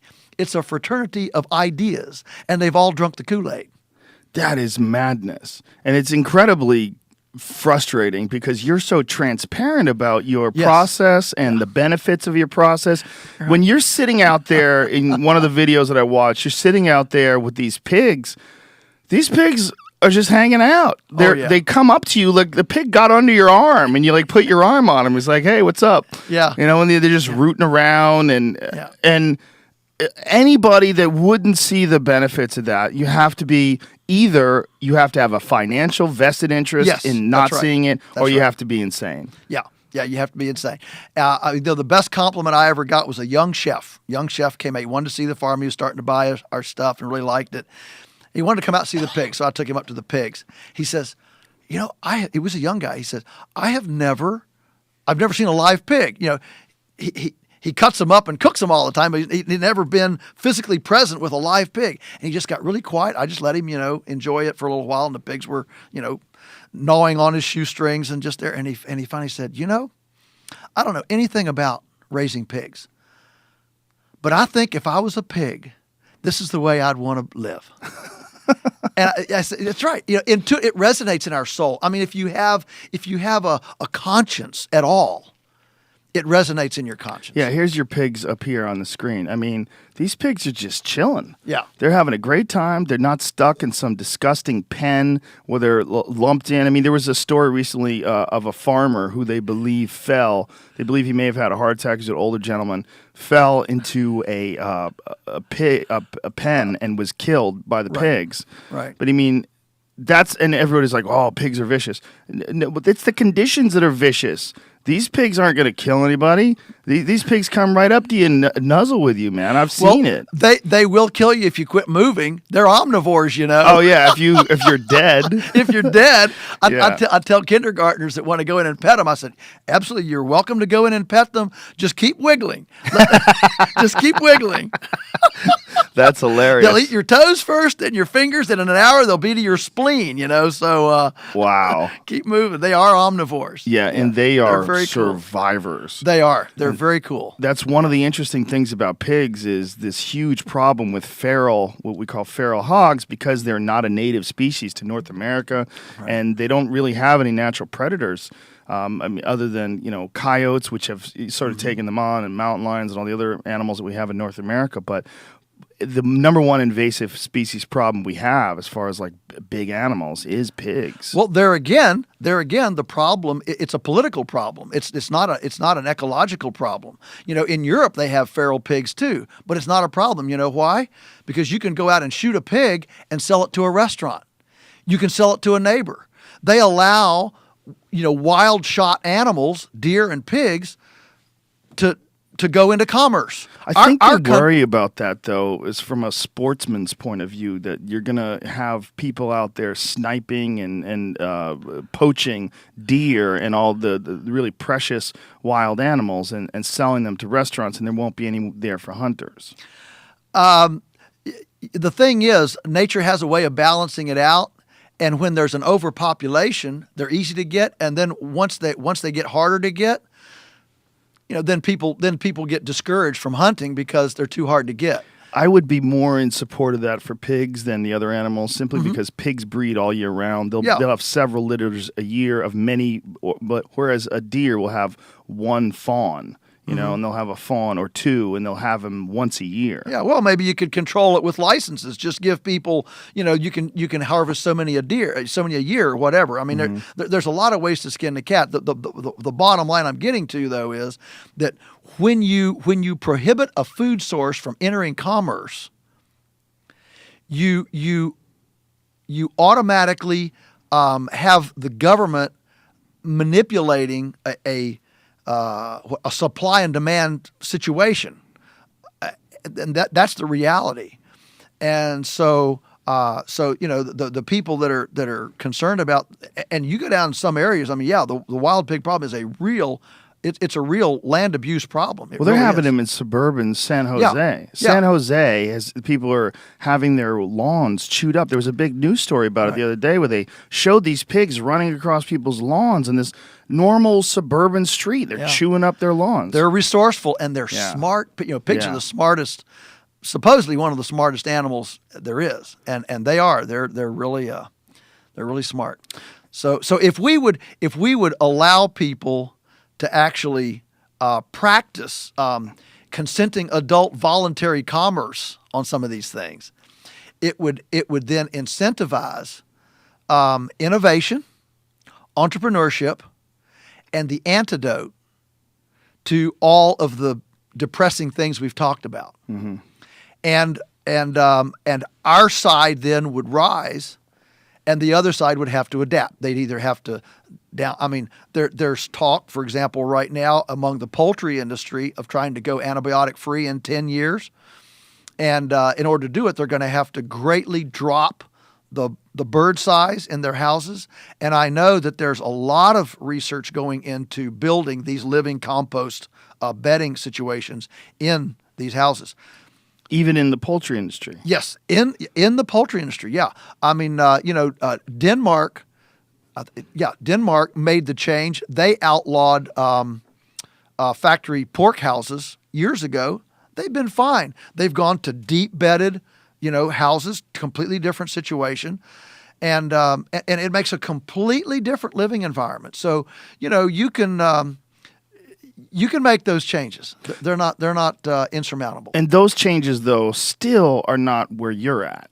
No. You've got these animals moving around in this giant farm, and you move your electric fences from place to place. What's the method? Like, how do you get the animals to move? Like, when you have them in one area for like a day? A day, yeah. How big is the area that you fence in? Let's take cows. I mean, we've gone as tight as 400 head on 2 acres for a day. I mean, that's pretty tight. That's pretty tight. An acre is a football field. Just for people trying to visualize what's an acre. Right. It's roughly a football field. So imagine 400 cows on 2 acres. I mean, that's pretty dense. All right. Yeah. But the beauty is that when you move them all the time like this, they get very docile. I mean, their routine, and you incentivize it because every day at 4:00 when you go out and call them, they're going to a new salad bar.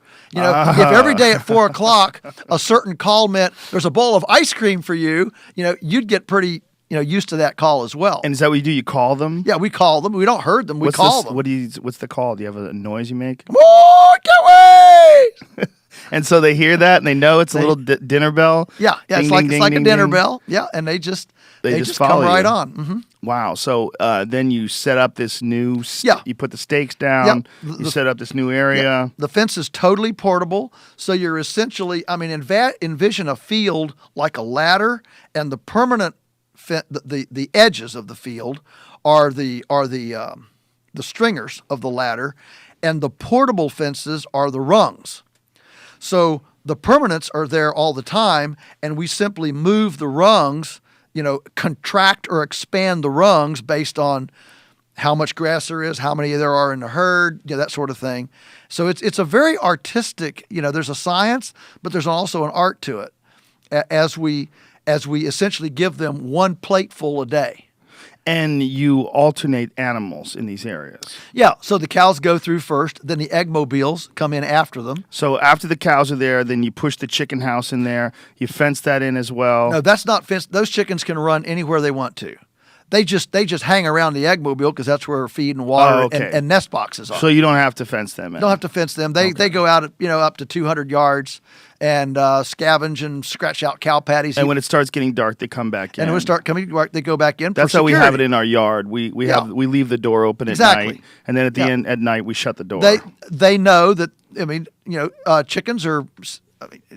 Your chicken that's scared, right? I mean, we use the word slang, your chicken is scared. Right. And so their instinct is to get somewhere secure for the night. They don't want to just sit out on the ground at night. So your coop or the egg mobile, that's a secure place, and they naturally are drawn to that as dark starts to go down. So for them, you don't have to worry about that. You just move this giant structure that you've created, which is very innovative. Is this your design, this structure? Yeah. Yeah. See if you can pull up the Eggmobile, because it's pretty interesting. See if you can find the video of it. It was in one of those polyface, that's what you call it, polyface farm. Mm-hmm. It was one of those videos. Right. It's your design? Do you just figured out how to stack them in there in this sort of a way? Well, essentially, it's a chicken house on wheels is what it is, and so where you would normally make a chicken house, for example, there you go, where you normally make a chicken house stationary. This is simply mounted on wheels on an axle, like a trailer, and you just hooked up to it with a tractor, and the chickens are all inside, and you can move it up the public road or to the far side of the field or whatever. And there's the guard dog. The guard dog's with them as well. And the guard dog keeps coyotes away. He keeps coyotes and hawks and things that like drumsticks for dinner. He keeps those away. We lost a chicken. We don't know what happened. Yeah. I'm pretty sure it was a hawk. Yeah. Something just scooped one up. It just vanished. No feathers, no nothing. Oh yeah, they do. That's for wow. sure. You got a lot of chickens, man. Oh yeah. Yeah, that's a lot of chickens. That's 1,000 chickens. Now, are those egg-laying chickens, or are those... those are egg layers. And you have different chickens that are egg-laying chickens and different chickens that are meat chickens. That's right. It's like dairy and beef. Dairy cows grow, make a lot of milk. Beef cows grow bulkier. Same way with chickens. Layers have they're genetically selected. Those breeds... they lay eggs, and they have a physique more like Kobe Bryant, and the meat chickens have a physique more like Tyson? Emmett Smith. Oh, okay. Great. If you're going to eat it, you want an Emmett Smith. Right. If you want to lay an egg, you want a Kobe Bryant. Gotcha. Kobe Bryant, you egg layer. You just called Kobe Bryant an egg layer. So it's essentially just the breed of chicken itself. Yeah, that's right. I mean, all these. Hogs. I mean, sheep. Some sheep are known especially for their wool. Like the merinos. They're known for their wool. Mm-hmm. Others are known more for their meat. Pigs.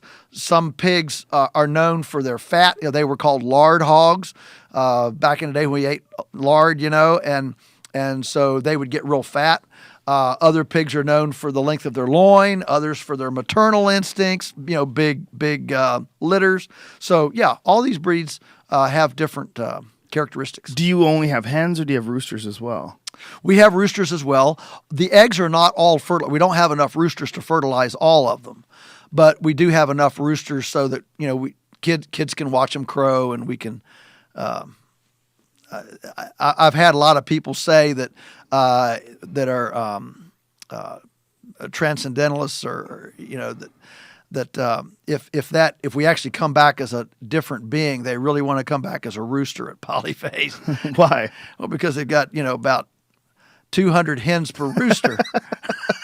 It seems like you get outrun. They would just start running you. They would tell you what to do.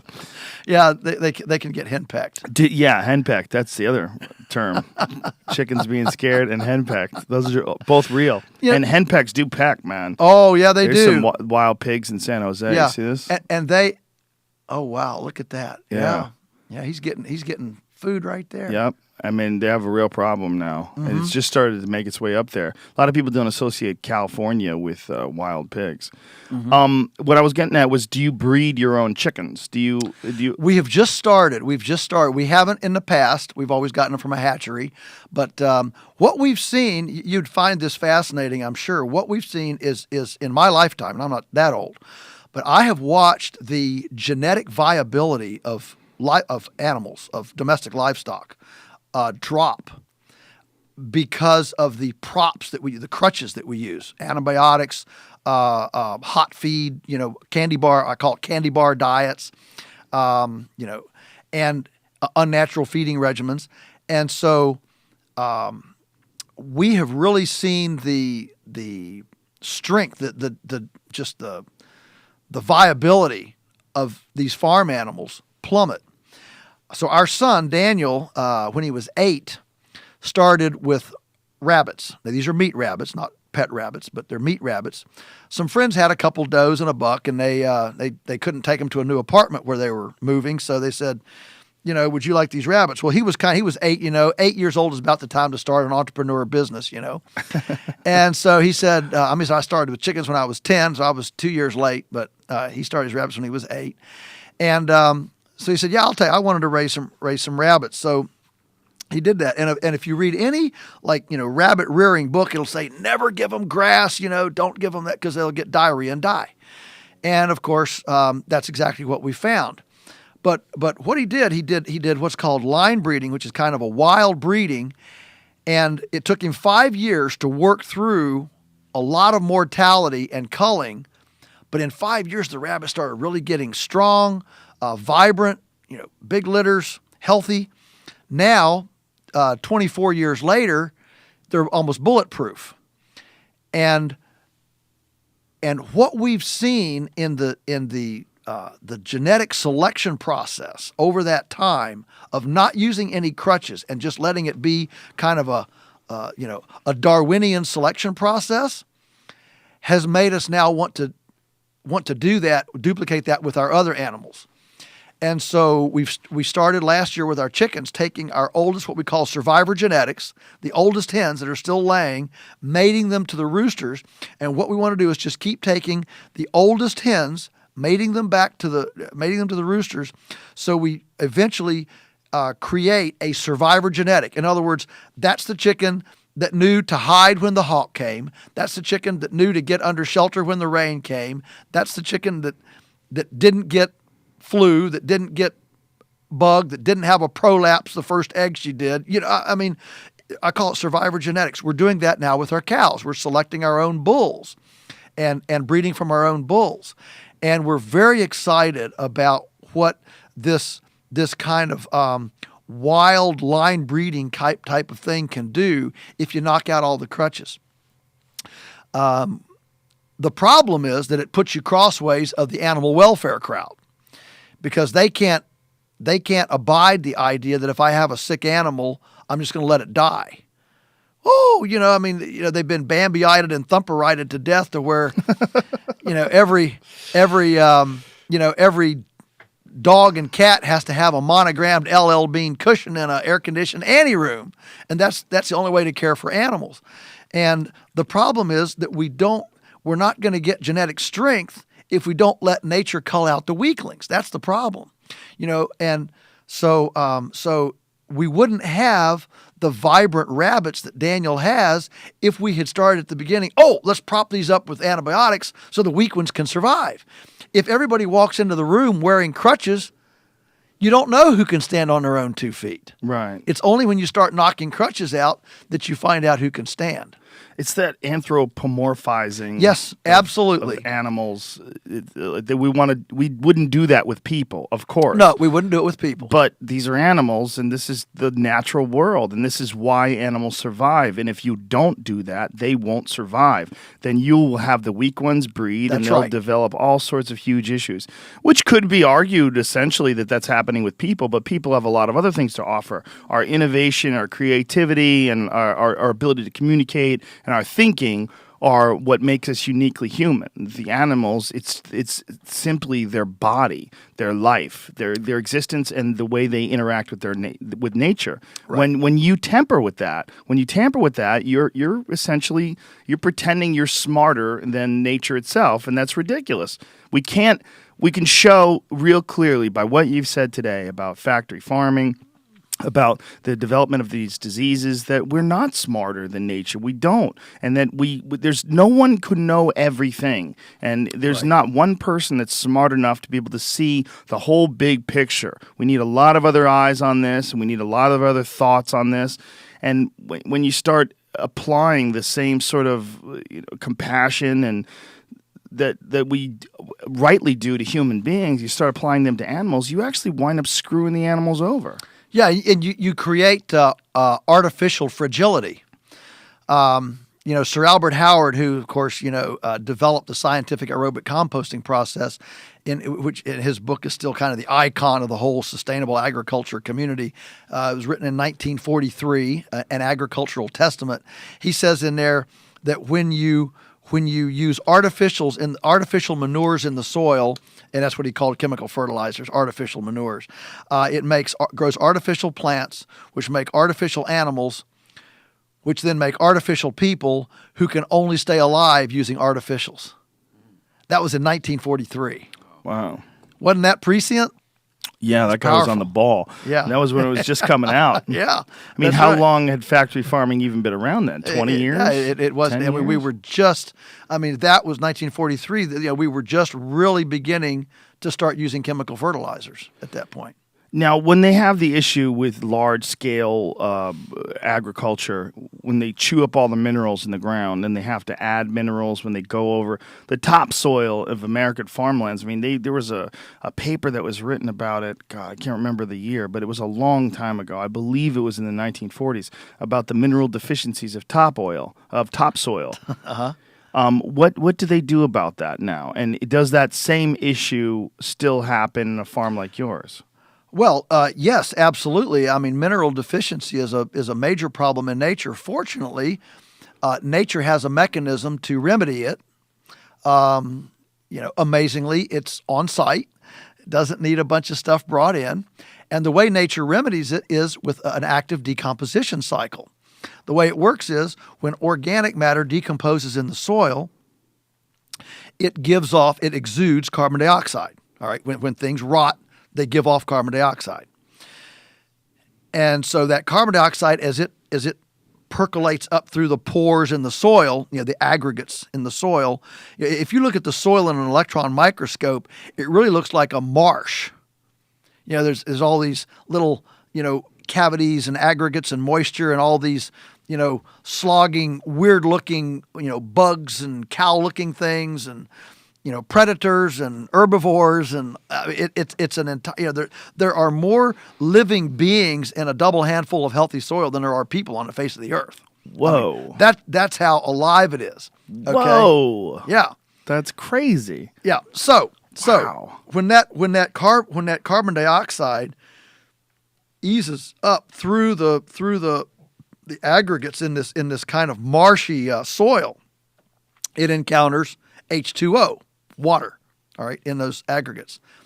And when the CO2 hits H2O, it makes carbonic acid. Now, carbonic acid, if we said that this is a rock right here, and we want to find out how much zinc, cobalt, molybdenum, aluminum, whatever is in this rock, we could treat it with lots of reagents. We could use sulfuric acid, hydrochloric acid. We could use lots of different acids. Guess which one is the most efficient acid to use? Carbonic acid. So nature, so creation has this wonderful ability. If there is carbon decomposing in the soil and moisture, that creates a carbonic acid to break out the minerals that are in the parent rock material in the soil. If I went outside the studio here and picked up a rock and brought it in and said, is that rock, does it contain the same minerals? And I mean, is it the same thing as it was 2,000 years ago? You'd say yes. I mean, that's the rock. I mean, it's, there's not a big hole through it. Yeah, that's the way it was. And so we have plenty of parent mineral in, out here. The problem is we don't have an active decomposition cycle. How do you destroy a decomposition cycle?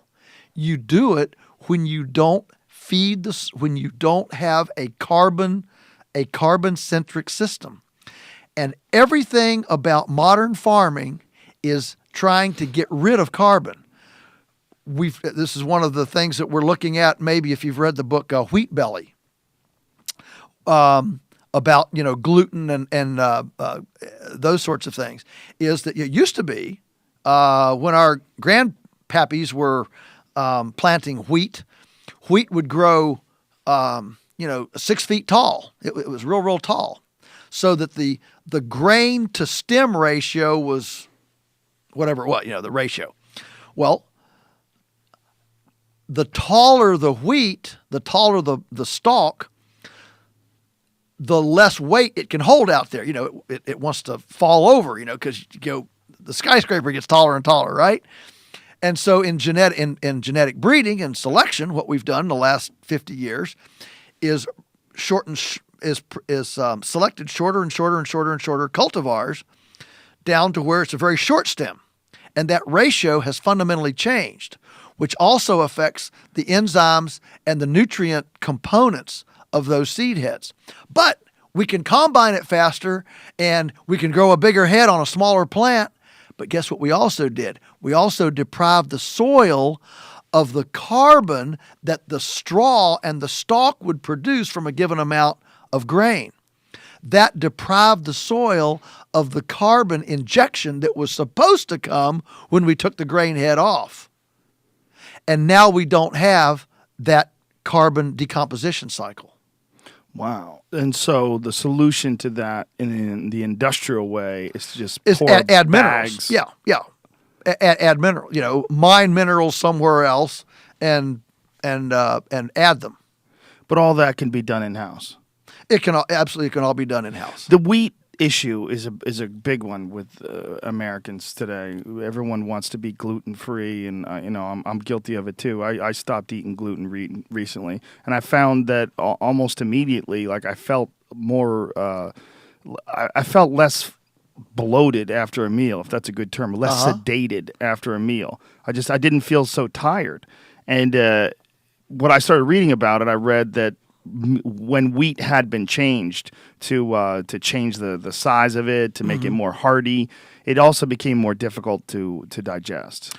Yes, absolutely. Is it possible to get that old wheat back? Absolutely. There are people doing it right now. I mean, Washington State, the old red rife heritage varieties, absolutely. You can. They're available. You can buy them. Yeah. So how do you get bread that's made out of that?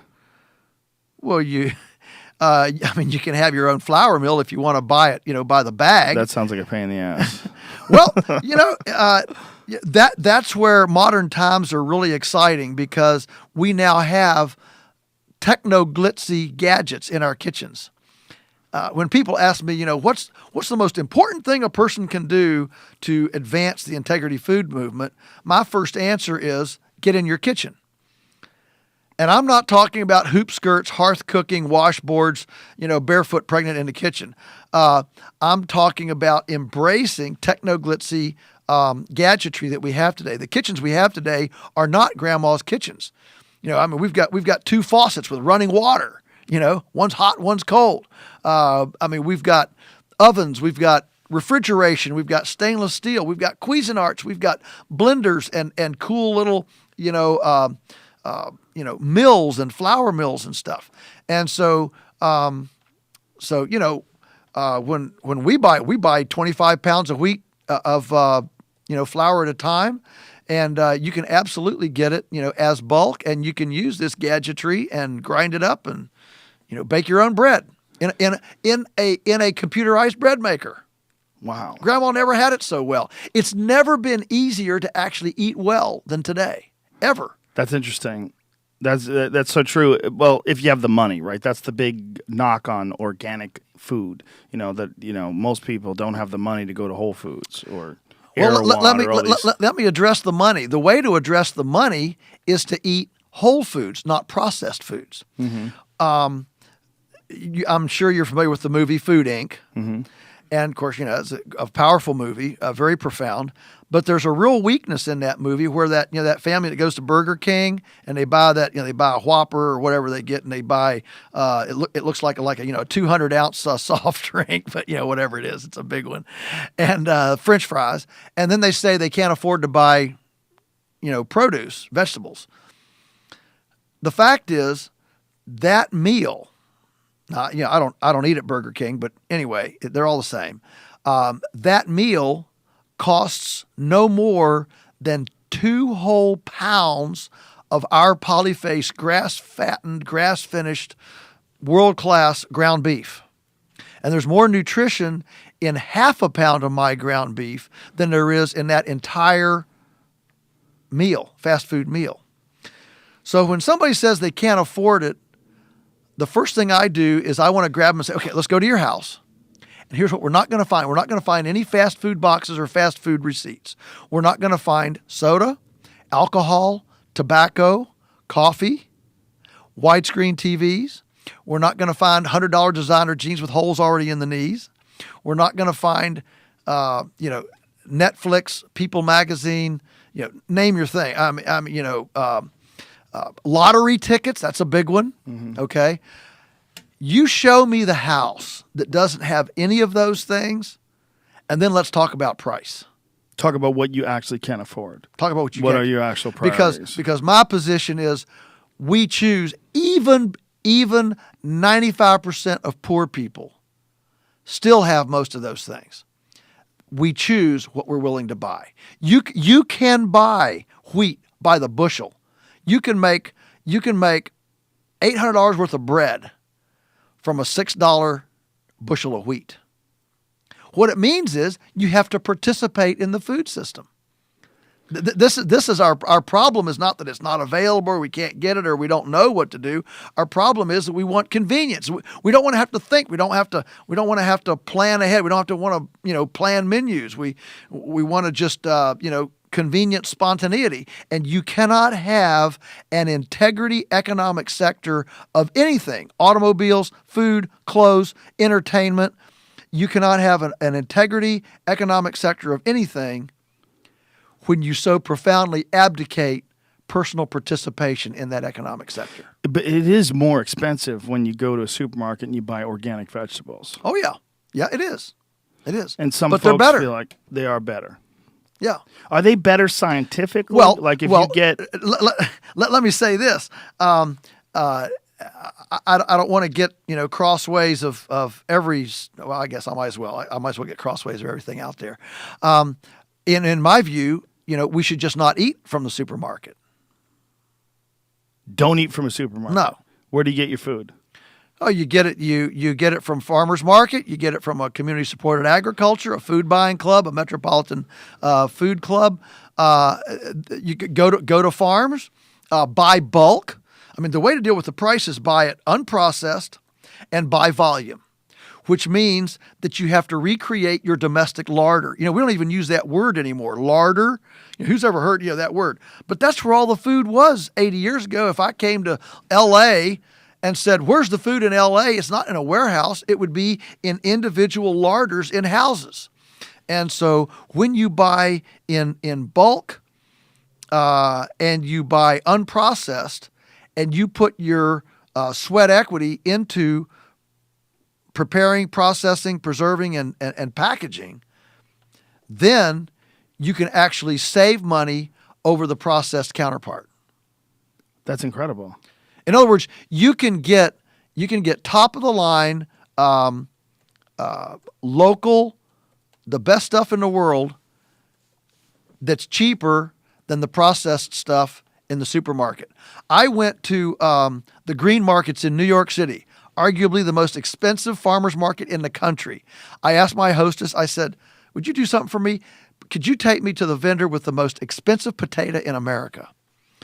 So I know exactly who we need to go to. So we went down the stalls there, and there was a vendor there that had about 20 varieties of potatoes. They were beautiful. He had them in little box cubbies, in this beautiful wooden slanted display. There were red ones and yellow ones and green ones and blue ones and all this. So I looked through the boxes and I found the most expensive one. It was a little heirloom Peruvian blue fingerling potato for $2 a pound. That's expensive for a potato. But you know what? You know where how most potatoes were being sold in New York City? $4 a pound as potato chips. We've got Cuisinarts, we've got slicers, dicers, and fry babies.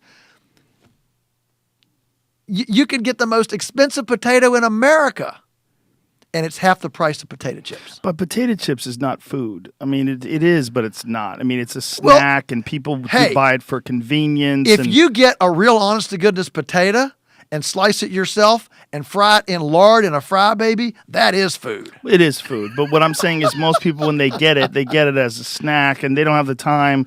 When someone buys a bag of chips, they're not going to go to the store and get a potato and slice it. And in this modern world that we live in, I'm saying. I know, in this modern world. So we should essentially go direct to farmers and go to farmers markets whenever possible, and you save a ton of money. Save a ton of money. Mother Earth News, this issue actually has a big spreadsheet where they did exactly that. They have a whole bunch of items that they bought, at the supermarket, at the farmers market, and I guess CSAs or something. Anyway, it is profound. The savings going direct to farmers can create. It's amazing, and buying volume, and and taking the middleman out of it. That's the thing. Is it possible with your methods and the way that you're describing farming and what you've done with your farm? Is it possible to feed this entire country that way? Oh, no question. Not only is it possible, it's actually the only regenerative way to do it. Because when you break apart the feed from the animal from the manure, and we could even include people in that as well. When you break all those that are supposed to be synergistic blessings, when you break them apart,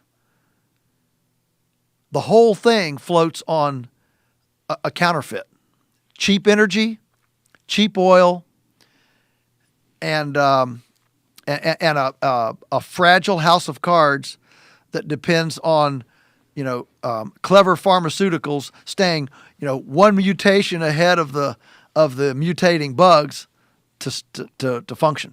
So the argument against what you're prescribing and describing is that what you have is sort of a beautiful small business model for creating a very ethical farm and raising animals in a very nice way, but it's impractical when you're talking about feeding a nation of 300 million people. But you're saying that not just the fact that you factor in when you farm your way the lack of sort of invisible costs that you get with factory farming, the lack of all the other factors that you have to bring in, like chemicals and antibiotics and all these different things that are just unnecessary completely, but the actual volume of food. The actual volume of food, absolutely. The actual volume of food is more in symbiotic places. Let me and our kind of farming with portable infrastructure allows you to use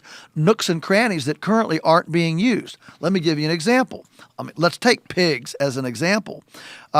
We run pigs in the woods, and they eat acorns and bugs and weeds and things like that through the woods. And they actually, eat the bugs that would attack the trees in the woods, so the trees are healthier. The fact is that we have millions and millions of acres of unused land. There's not one reason for a single confinement hog facility in the entire country. If we used our national forests, our Bureau of Land Management, pinyon pine in Colorado, if we used mesquite in Texas, Appalachian hardwoods in the Mid-Atlantic and South, every place has millions of acres where these pigs could be run. And and you simply vacate the houses. So the truth is we are not beginning to leverage. We're not beginning to leverage the resource base that we have. So what you're talking about is the resources that are untouched. Yes. So the factory farm system that we have, the amount of food that they produce, in order to produce that same amount of food, we would have to use more land. We would have to use more areas that we're not using now. We would have to. Yeah, but it would be good land use. It's not harmful land use. I understand, but that land is most likely either owned by the state, National Wildlife. Well, that's a problem too. Well, yeah, and then the other problem would be where would the profit be? Who would profit then? If you're talking about national forests and you're talking about a private company that grows farm animals in these natural forests, who would be able to decide who gets to use their animals in this? Right. Well, when Governor Tim Kaine came to visit our farm toward the end of his gubernatorial time in Virginia, he really got it. I mean, we did all this, saw all this, and he totally bought into it. He said, "So, what can I do? What's the next step?" I said, "Well, Governor," I said, "let's have a meeting next week at the governor's mansion and iron out a lease arrangement where Polyface can run pigs in the state forests and keep all the trees from dying." And of course, he smiled. He knew cerebrally that I was exactly right, because the Appalachian hardwood forests are dying, and they're dying due to lack of disturbance in their ecosystem. We don't have the buffalo, we don't have the fires anymore, so they're dying due to lack of disturbance. So we can absolutely bring those forests back to vibrancy. Right now, they're just sterile. They're just sitting there. So they could be disturbed by these pigs. And so his understanding of ecology absolutely mandated that he get his head around this idea. But of course, he grinned and laughed, and we both realized. I mean, can you imagine what the radical environmental groups would do if you said we're going to start, leasing some of the state parks so people can grow pigs in them? I mean, it would be. It's unspeakable. Well, let's just forget about their arguments against it, environmental groups or PETA or anybody who might have an argument against it. If you had a clean slate and if it was your job, you could design the whole agricultural system of this country to feed America. Yes. Based on your principles. Oh, easy. No question. But we would have to use a lot of the land that's currently state land or national forests or. Do you know that right now the U.S. has 700 registered dead zones, riparian dead zones? One is the size of New Jersey in the Gulf of Mexico. Those dead zones are collateral. They are now inhospitable to life. I mean, that's the definition of a dead zone.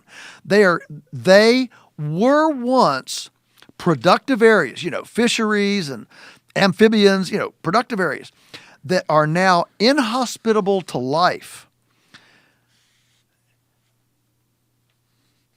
They are a direct result of overrunning our nest's ability to handle our mechanistic creativity. And so the fact is that in North Carolina, which leads the state in hog production, if you didn't have a hurricane every 2 years to flush all the manure lagoons out to the ocean, North Carolina would now be buried in hog manure. That's the truth. And so fortunately, we get a hurricane every couple of years to flush North Carolina like a big toilet so it doesn't, choke on its own waste. Wow. So the idea of whose land are we using here? Let's talk to the displaced shrimp fishermen in the Gulf of Mexico and talk about displacement. Let's talk about land use. Are you with me? When we start talking about the whole land use issue, our system actually would eliminate all of this dead zone, all of this inhospitable, the desertification, all the collateral damage. We would actually have far more productive land than we do today, because we're toxifying a very small part, and what, that toxic stream is killing a bunch of other land. Why don't we just be honest and say, let's use it all in a healing fashion, and we won't have any dead zones, and it'll all be, progressively healing. That sounds like a better alternative to me. So the only way to have these healthy environments, these healthy growing environments, is to have sort of a symbiotic relationship with all the various different types of animals and the various different types of plants. Yes. Is it possible to have acres and acres of things like corn and wheat without animals roaming free and still have some sort of a healthy environment? I mean, can you grow 1,000, acres of corn in a healthy way without having animals in that environment? Probably the short answer is no, but but that doesn't mean you can't grow grain. I mean, there are now in Australia, they're really Colin Cease there, who has invented a term called pasture cropping, has developed infrastructure and protocols for where you grow grain in perennial pasture without much tillage. So you don't till the blanket. You don't till the vegetative blanket of the soil. Instead, you use livestock as a pruner to prepare and even temporarily weaken the perennial grass. Plant right into it the annuals, barley, wheat, rye, whatever, and it grows, beats out the grass. The grass stays subordinated in the shadow, so that when the grain dries down, you harvest the grain and you've already got a nice, regrowth of green material underneath, without ever actually destroying the sod. And there are now 2,000 farmers in Australia doing this. It's jumping now to the U.S. It's a real hot technology, and it works. So, there are a lot of pieces to this. First of all, if you quit feeding herbivores grain, you tremendously reduce the amount of grain that has to be produced. Then you go to perennials. That's a very good point. That's a very, very good point. Then you go to a perennial.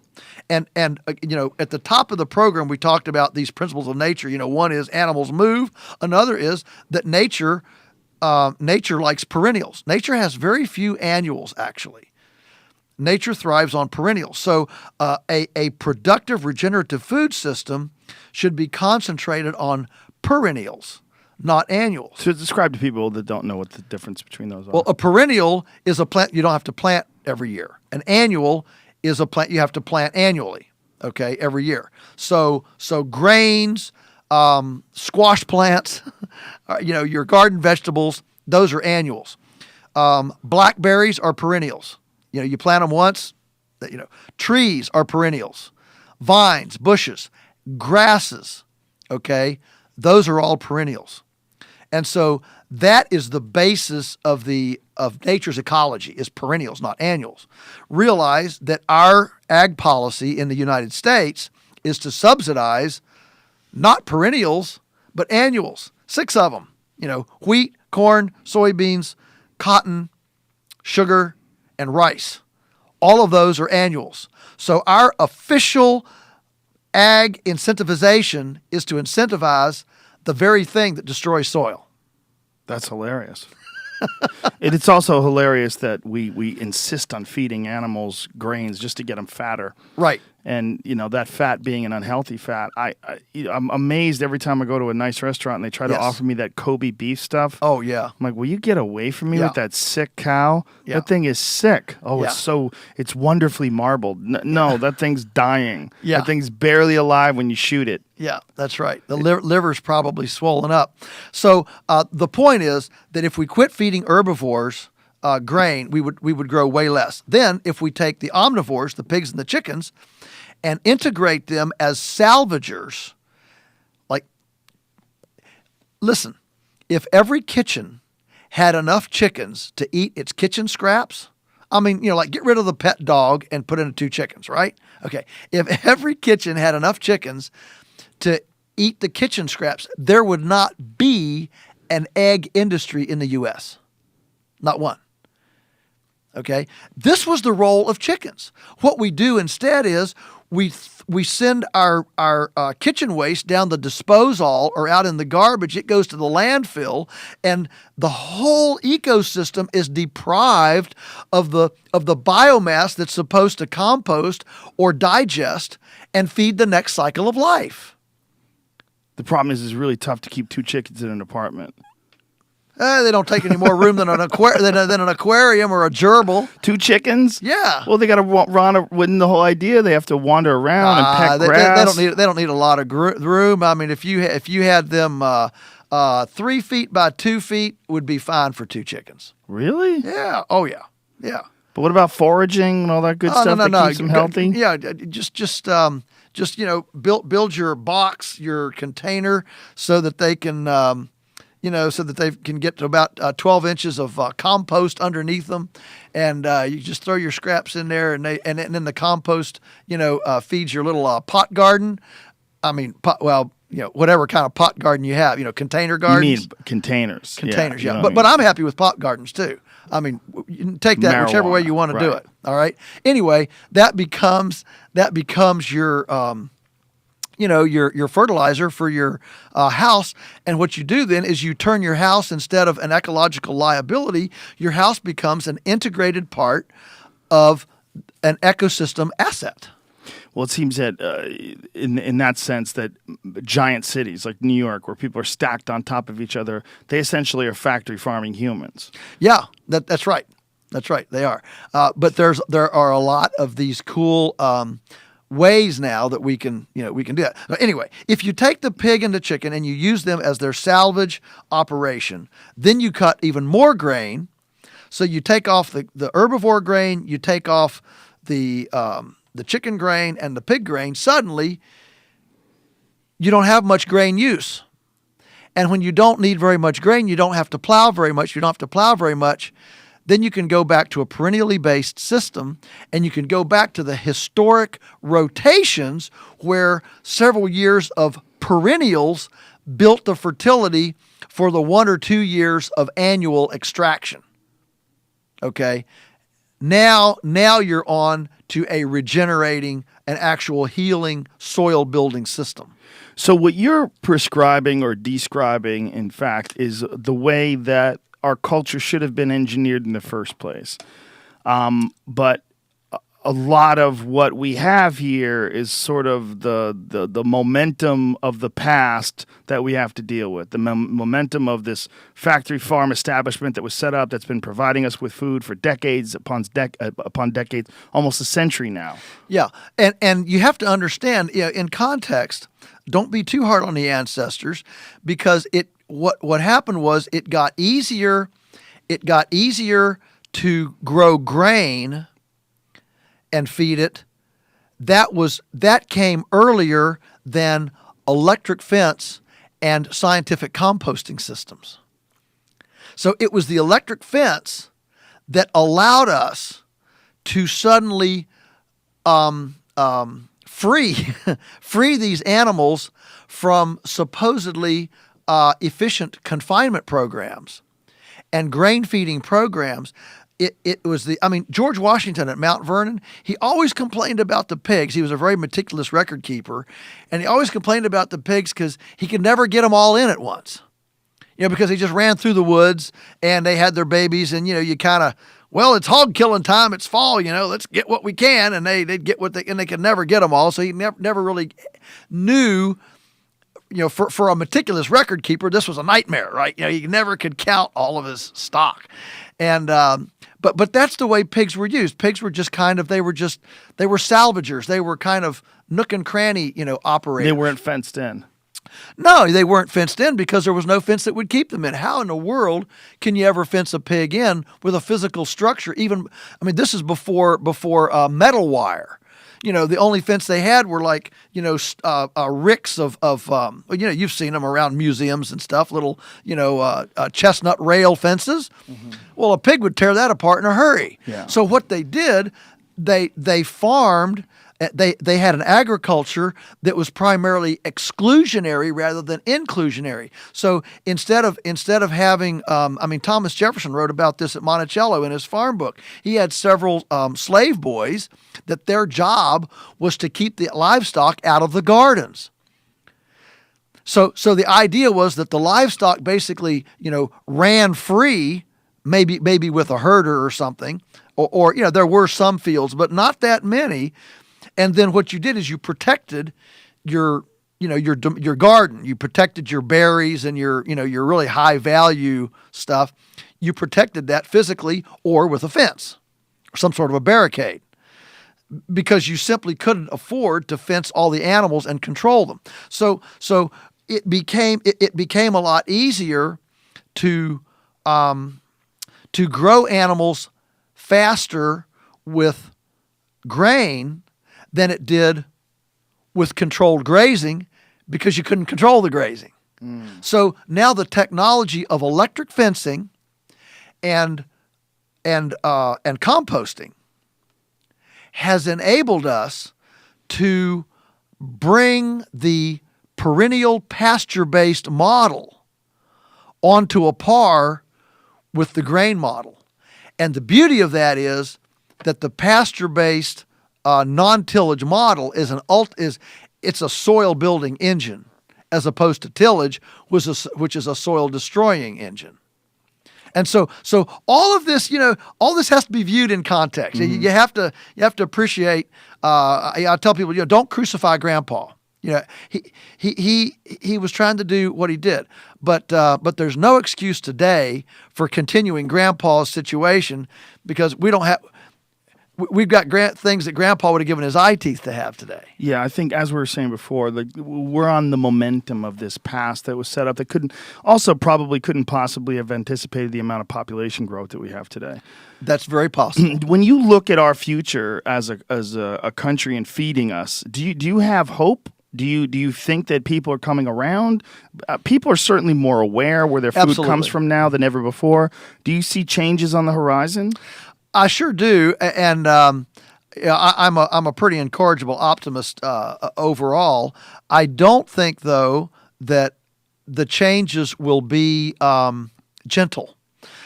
You have to understand, if what I've described in this program became normal, it would completely invert the power, position, prestige, and profit of the entire food and farming industry. That's a big ship to turn around. And they're not going to go gently into the night. And so that's why we're seeing the backlash of the SWAT teams, coming in, raiding people's freezers, private food clubs. We're seeing an increasing backlash. The Food Safety Modernization Act, proposed that you basically couldn't use compost to fertilize vegetables. We can't have animals and produce on the same farm.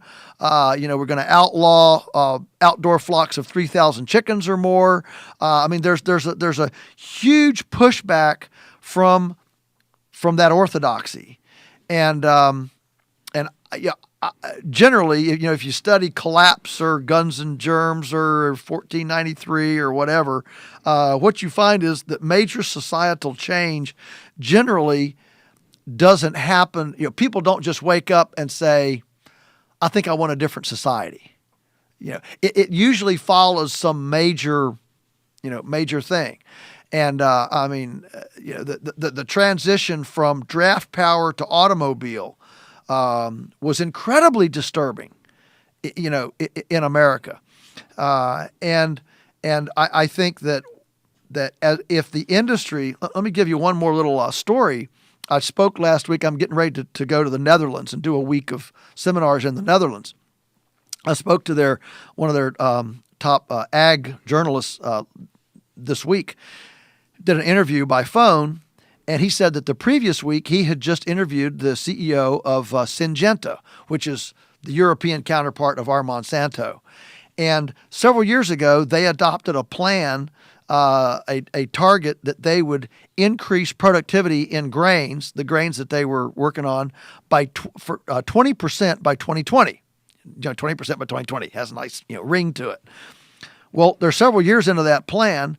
He said for the last 15 years, it's been totally flat. Nothing we can do, nothing we can invent, nothing we can do has been able to change grain production at all for the last 15 years. What we're seeing is what Joel Arthur Barker said when he wrote the book Paradigms 40 years ago and introduced the word to the world. He said, one of the axioms of paradigms is that just when they appear to have achieved perfection, they're on the brink of collapse. And the industrial food system has promised disease-free, famine-free, paradise. And now with GMOs, and there are a lot of people that are really pumped up on their hubris who have bought into this notion that we're going to go into some paradise nirvana, only to find out, oops, GMOs are causing spontaneous abortions and infertility. Oops. Is that true? I mean, where's that been established? Don Huber, have him on your show. Don Huber, he's a professor and emeritus from Purdue University, and he's showing the direct relationship between, or have Jeffrey Smith on, but the direct relationship between glyphosate, which is Roundup, which is the herbicide that's now doubled in use since GMOs came out. That was the number one thing, and there are absolutely in the last year. See, we are in our 15th year with GMOs.